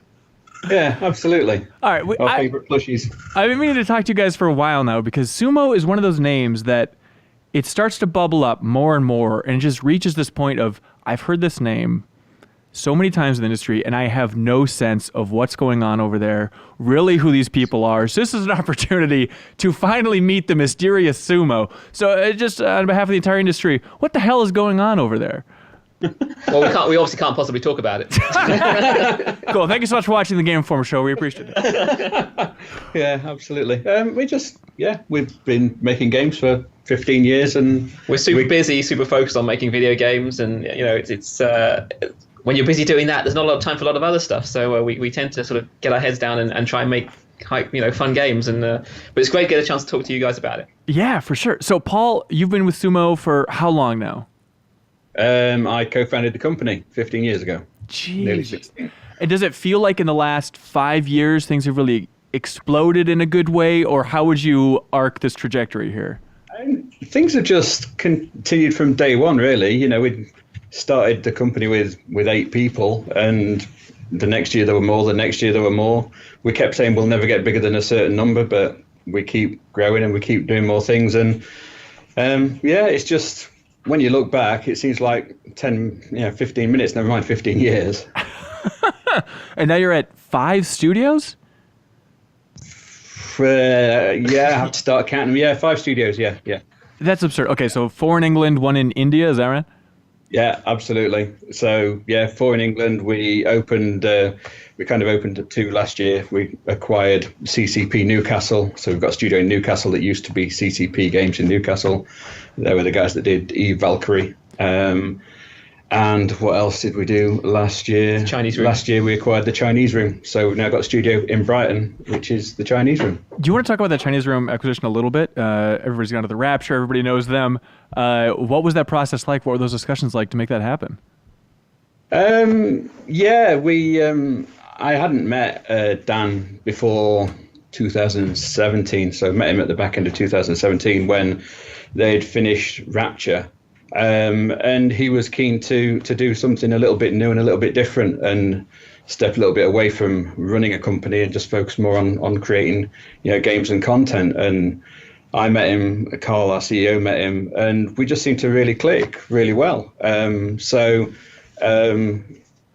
Conversations just one thing led to another, and 6 months later we did the acquisition.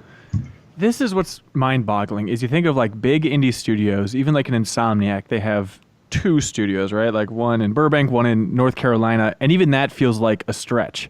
And so to have you guys have so many different studios, how is it possible to have an indie developer spread out so wide here?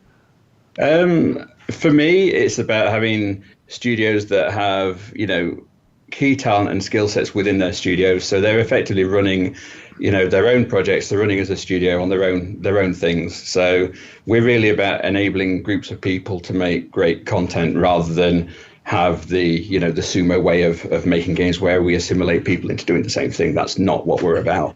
So it's really about finding good people and building teams around them, like we did with I think that's Karl key. in Nottingham. Yeah, I mean, it's key to making. I think studios have an optimum size if you're going to make really high quality products where you've got teams that function really well. And so, as a company gets bigger, the idea managing to keep it into small chunks that can make its own games and make their own projects and work effectively together and create stuff that's fun without becoming some sort of corporate behemoth. That's a great way to try and grow.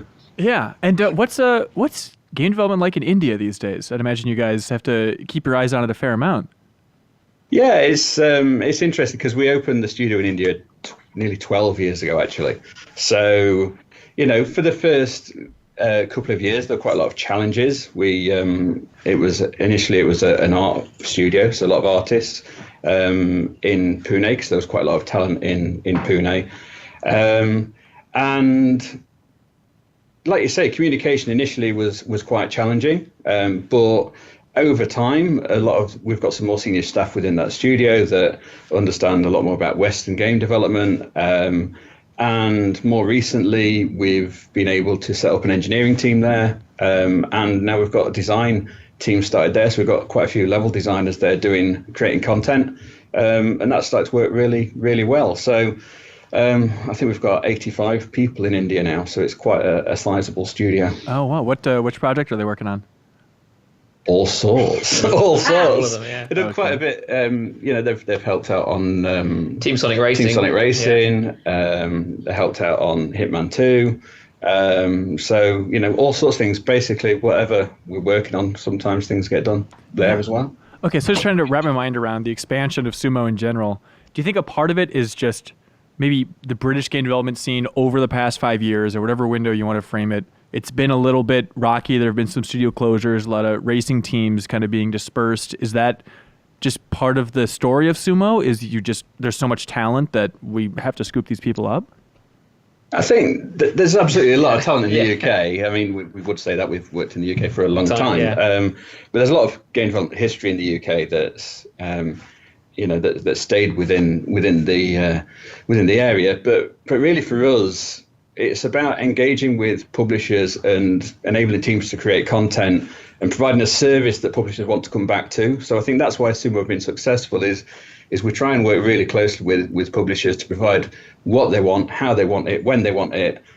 So they'll come back and want more later. So that's kind of the Sumo ethos. I mean, I think it's a general trend in the games industry, whichever country you're in, that studios build up and sometimes they can come and go, but the talent stays around often, and when you've got that sort of core gravity of people around, you can always form a new studio, and new studios do form, and that's why the games industry is so dynamic and so interesting to work in, because you can do this kind of stuff. And Nottingham, where the Nottingham studio is, it's a classic case example of that, where there have been companies in the past that have risen and fallen, but there's an opportunity there to build a new studio in a new location, but we knew there was talent within a good radius that we could We've use. all been through it, haven't we? Yeah. I mean, I was made redundant in 2003 when Infogrames closed Infogrames Sheffield after acquiring Gremlin. So when you've been through that process as a developer of being made redundant, studio closing, our focus was, how do we not go through that process again? How do we create a developer that is not going to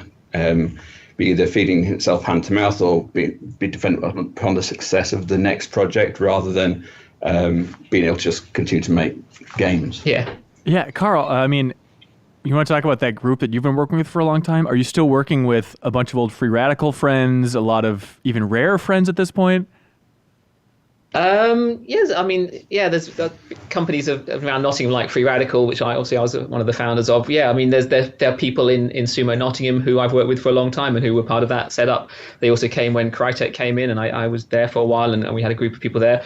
Some of them have gone off to do their own studios, some of them and some of them have stuck with me over the years. So it's good to have a core group of people who are talented and you trust, and then build up a new group of people around that, and hopefully bring in more senior people. And we've always had a good relationship, because I've been in that area for so long. Got a good relationship with all the local universities and colleges, so we can get fresh blood into the industry as well, because I think that's really important, to bring new people in and new blood in. So having those sort of experienced people in place that I know I can trust to nurture a new set of young fresh blood, that's great.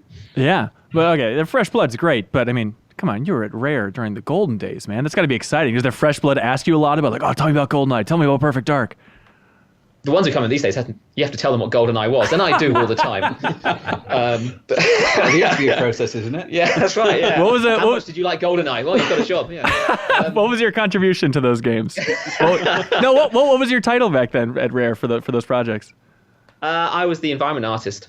It was a small team. Oh, wait a minute. Okay, environment artist. I mean, are you like contributing to designing facility, like to that level? Yes. Yeah. So I pretty much built an awful lot of. He's brought his maps with him. You want to see a Can I map? have a look? Shut up. A facility? There you are. Shut the f*** up. Why did you bring that? That's the silo from a GoldenEye. That's amazing. You just have that sitting on the couch next to you? Yeah, well, I thought it might be interesting, but yeah, I mean. Hang on. I gotta dive in just a little bit. Okay, just because I'm a nerd, specifically with Facility and GoldenEye, Felicity and Perfect Dark. Like, did you design those maps in particular? So a lot of them, yeah. Facility was done. It was based on one of the main single-player levels, which was based on the actual blueprints from the movie. Because we went down to Leavesden where they were filming it and took photos and got all the plans and stuff. So I modeled that, and then Duncan Botwood was one of the designers who turned that into a multiplayer level by blocking stuff off. But fundamentally, yeah, it was based on the stuff that I built for the single player game. Do you realize how many people, how many nerds out there like myself, just daydream, but like someday, if I have an infinite amount of money, I'm going to rebuild that building and just play paintball in it. That would be the most fun you could possibly have. It'd be awesome. Yeah. And then so you moved on to Free Radical eventually. Yes, yeah, that's right. Yeah, myself and a couple of other guys left, and we've set up Free Radical Design in Nottingham. Again, partly because there was good universities there. It's a good city. You know, we knew there was talent there already. There were some other games companies around, so as part of that sort of nurturing the local thing, we set that up, and that ran for 10 years. How much do you keep your eye on the state of Time Splitters? I feel like, from our point of view, it's always like 6 months a story, like a news story will pop up saying like, hey, some fans are trying to remake Time Splitters, or obviously you included that amazing Time Splitters 2 Easter egg, in the past. Like, how engaged are you in just keeping your eye on that series? Yeah, I mean, the Nottingham studio has certainly quite a few people who worked on all of the Time Splitters titles. It's close to our hearts in terms of games that we've made that we love and that we love playing and it's, and I think a lot of the modern games, first player, battle royale games, clearly take a bit of credit and say I think some of those games were influenced by Time Splitters because they're very sort of slightly tongue-in-cheek, slightly silly, very frantic games, and that seems to be the trend now. When we made Time Splitters, it was all very serious, dark Space Marine games. So, in that sense, it's great to see the influence that it's had over the years. And yeah, love the franchise. Always have done, always will do. Yeah. If it ever came back, do you think it should embrace that battle royale style? Does it even need a campaign if, in theory, it would ever come back? Oh, that's a long question, isn't it? I think that the core of Time Splitters was it was fast and furious and it was fun and it didn't take itself seriously, and as long as you get that and, as long as you keep that kind of character, games need a character to define them, because that's that thing. And with Time Splitters, it was very much our art style and that thing, that it was quite different. And, there's no point in doing something because other games have done it and it's been successful. Each game's got to make its own little way there and define itself in some way or other. And I think that's the key to making a successful, particularly sequel. Yeah, of all the studios in the world, to in theory make a new Time Splitters, I mean, you guys have some relationship with THQ Nordic now, and obviously with that history there, would you ever be interested in pitching a new Time Splitters? We would certainly have plenty of ideas, I'm sure, if that was to be an option, yes. If that would ever be an option. Could it ever be an option?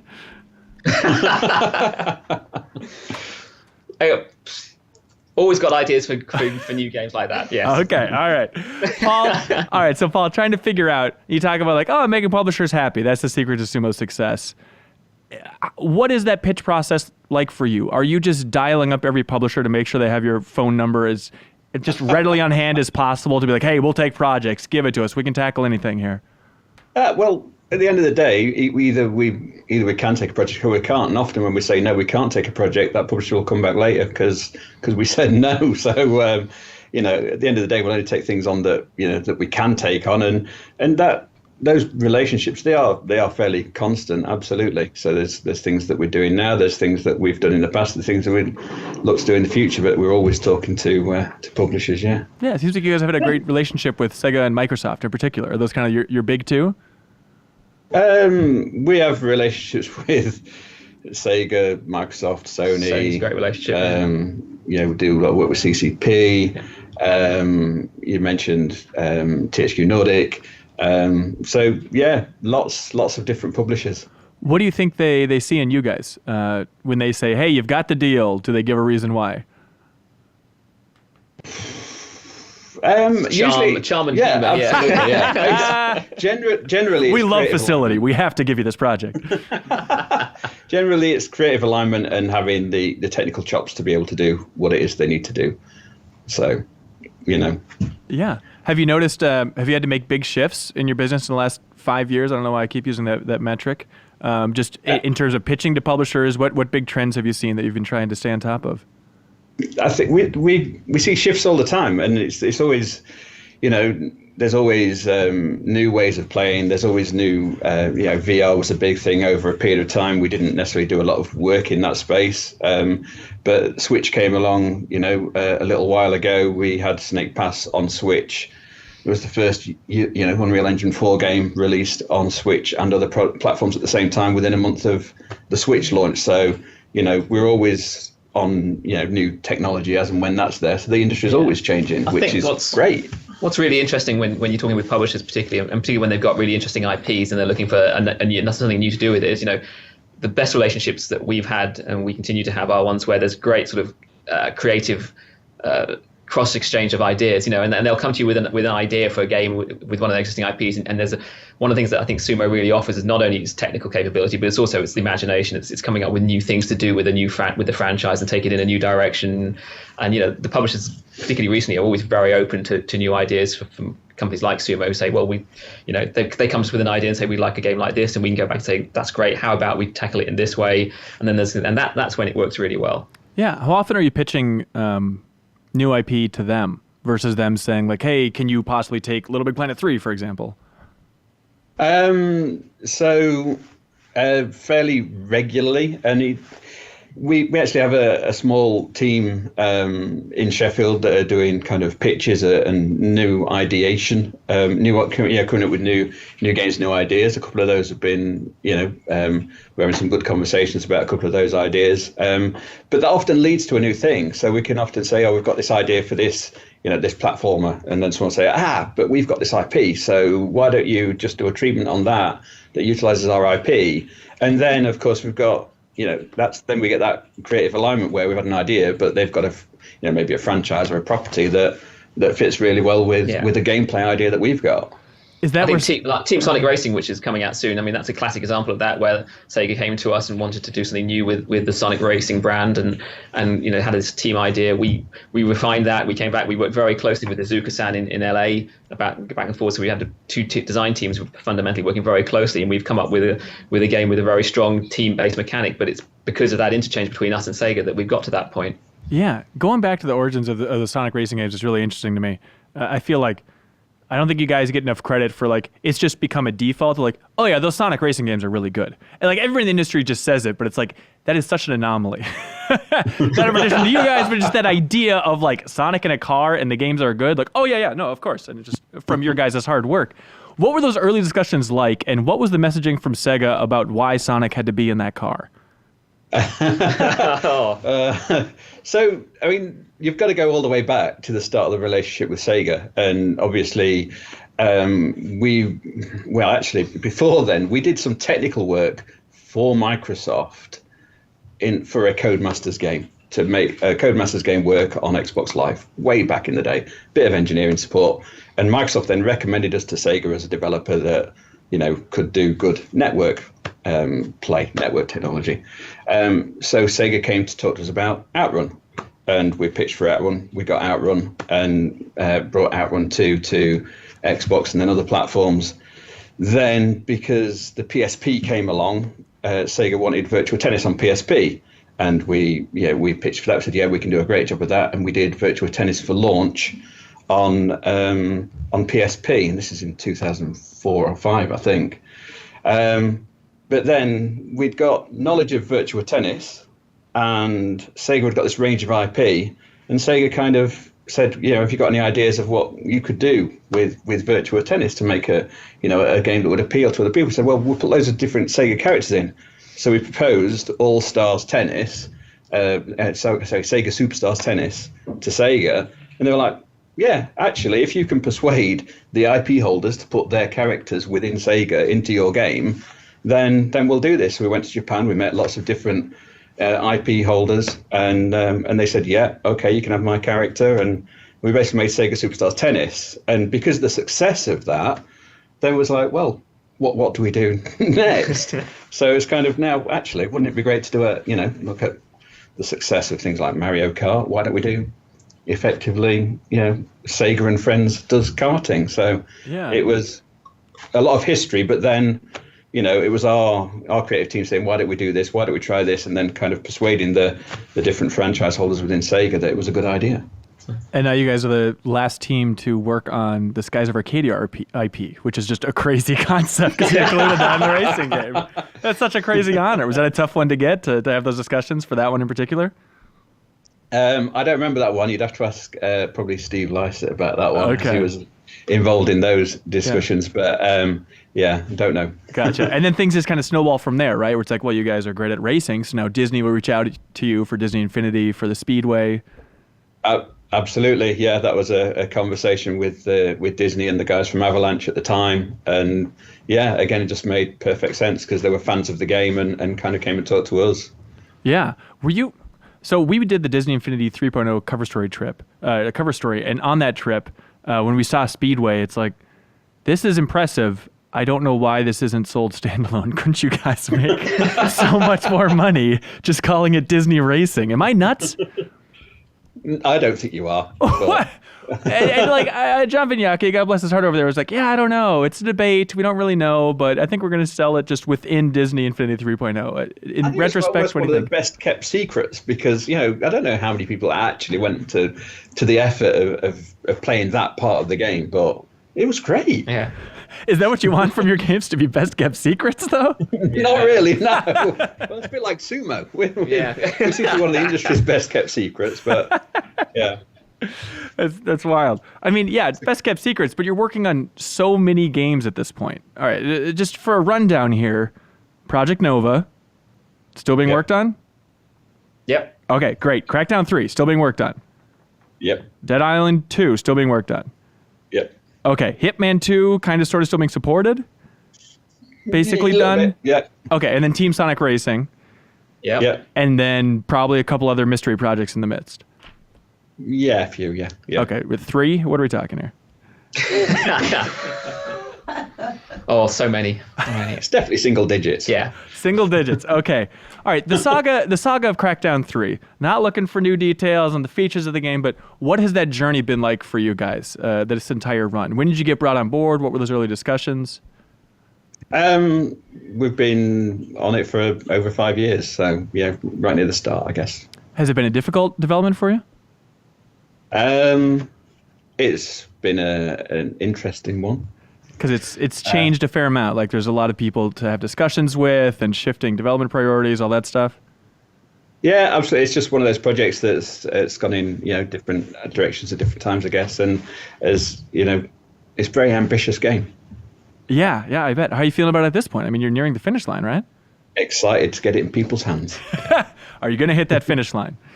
Absolutely. Okay, awesome. And real quick, Absolutely. On the Dead Island 2 front, I feel like that is one of those sleeper brands in the industry of like, when that game eventually gets out the door, I think people might be shocked of like, oh, it turns out there is a shocking amount of love for Dead Island still out there, even though it has been a surprising amount of time since that first game. But what has that game's development been like for you guys? Because it was transferred from Jaeger over to you guys, is that right?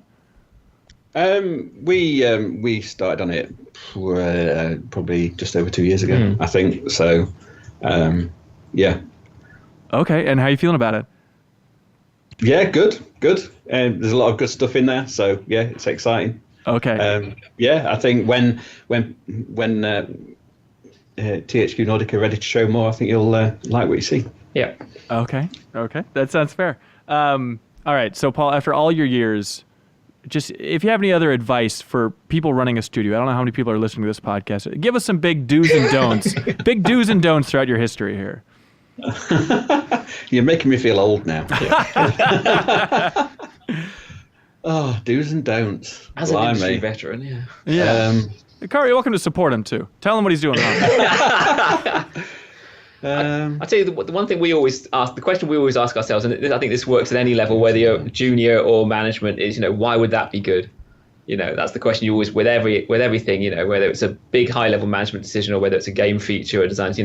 Why would that? Ask yourself that question. Why would that be good? Good for for who exactly? For the customer or for the publisher or what? Yeah, for the end goal of the game. I mean, games. I think we're so lucky to work in an industry where your end product is entertainment and it's supposed to be fun, and you can get so entrenched, in making stuff in the serious side of business and all that. But actually, at the end of the day, we're making fun for people, and so the absolute question, the bottom line question always is, why would that be good? Why would that be good? That's good. I'm sure your teams are sick of hearing you say that over and over again. It's a good point, though. Give us some wisdom. We do make games for a living, which is amazing. That we still get to go to work every day and work in a creative environment where we get to have fun while trying to make some, pretty ambitious content. Do you have to remind yourself of that? I imagine you get up some call with some publisher again, just beat your head against the desk and just goes, okay, it's just games. It's just games, everybody. You always go through those periods where, making games is hard. It's simple, but it's hard because it's a creative process, it's a technical process where you've got a lot of things pulling in a lot of different directions. So it's something that is fairly straightforward, but emotionally quite hard. So you'll always have the times when you have to make difficult decisions. But, just for me, you just treat people how you want to be treated and, and be honest with yourselves, because that would be my advice. Yeah. I think you see that with all the creative things. You see it in film and TV as well. The very best outcomes usually come with a bit of pain along the way, because you have those challenge between the creative side and the technical side, and so you look at films like Apocalypse Now. They're horrendous things to make, but the end is a work of art, and you don't ever want to work on a project like that. But it's part of the fun, is the challenge of making stuff good. Because we can all create a game, a checkerboard game, and we know how to make the basics, but to take it to that level where it's really fun, that can often be the painful bit, but the fun bit too. Yeah. What has been the most fun bit when you think back on both your histories? Like, what's your favorite day in the game industry, your most exciting, most satisfying? Favorite day in the game industry? Sorry, it's a big ass. Yeah. Wow. Well, I remember the first day we got split screen multiplayer running on GoldenEye, because we didn't think that was going to work, and we spent an evening playing that, and it worked, and we were pretty delighted with that. That was fun. And that was every time super. Every time you get a game come out and you see it on the shelf, or it's available for download, that's always you get a buzz from that, because it represents so much work from such a big group of people. So just to see it out there and people buying it, and spending their money to buy something that you've made, it's just a buzz. Yeah, because the split screen multiplayer came in super late, right? Yeah, it was a bit of a last minute. We didn't really tell anyone we were working on it, kind of thing. And then Nintendo was like, "Yeah, sure, I guess." Yeah, they were delighted. Do you miss kind of the looseness of those days? The what? Sorry. Just how loose it was back then, where you could just squeeze that in last second, no big deal. Yeah, I mean, it's games industry's changed a lot. Small teams, lower budgets, you could be take a lot more risks with less financial upside and downside. So that when it was the Wild West, I suppose you would call it, back in the early days. That was great fun, but also the technology was simpler then. It was an easier thing to try. But yeah. Did you ever get like a "Hey, good job" from Miyamoto? Any sort of thumbs up across the seas? Yeah, I remember at the E3 show when we were showing it, and it won the AIS award the first year they ran those awards. And we got bused to the awards in big buses and with Nintendo Japan. And on the way back, I was sitting with a couple of the other guys, and we had the awards on our laps. And Miyamoto was sitting in front of us, and he turned around and said, "Congratulations." He came over to Rare quite often anyway, so we knew him a little bit. I mean, it's a great thing to chat to him. He'd seen it and given us talk to us about it. So yeah, but yeah, he turned around and said, "Well done." What do you remember about his visits to Rare? What was he particularly interested in? He came as part, in those days, obviously Rare were partly owned by Nintendo and were just pure Nintendo producers. So yeah, he used to come around and see all the projects and see what we were working on and pass comments and stuff like that. It was always good to get his input on stuff. Was it intimidating to have him critique animation and Banjo-Kazooie and stuff like that? Intimidating, just great, because everyone has so much respect for him, and even then he'd been in the industry a long time and done some great stuff. So you always want to meet people who you admire and whose games you've played in the past, and it's a great opportunity. I mean, starting out in the industry, there's a bit of starting at a company like Rare that had that relationship with Nintendo. It gave you a great opportunity to learn from a real group of professionals how to make video games. Yeah. All right, Paul, we've given you time to think. All right, number one day in the industry. Here you go. It could well be, the opening day at Sumo, when I'd built the 8 PCs that the 8 people were going to work on. I'd put the servers together, and basically everyone came in and worked that day. We had no contracts, no projects, but we basically had a ball trying to come up with some new ideas that we could pitch to some people. Oh, it's just a game jam? No, that was the first day of Sumo.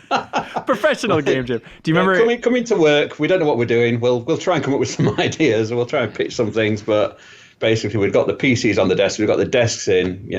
Down had laid the floor. So we'd got an office, and it was like grown it was our own company, and it's like, what do we do now?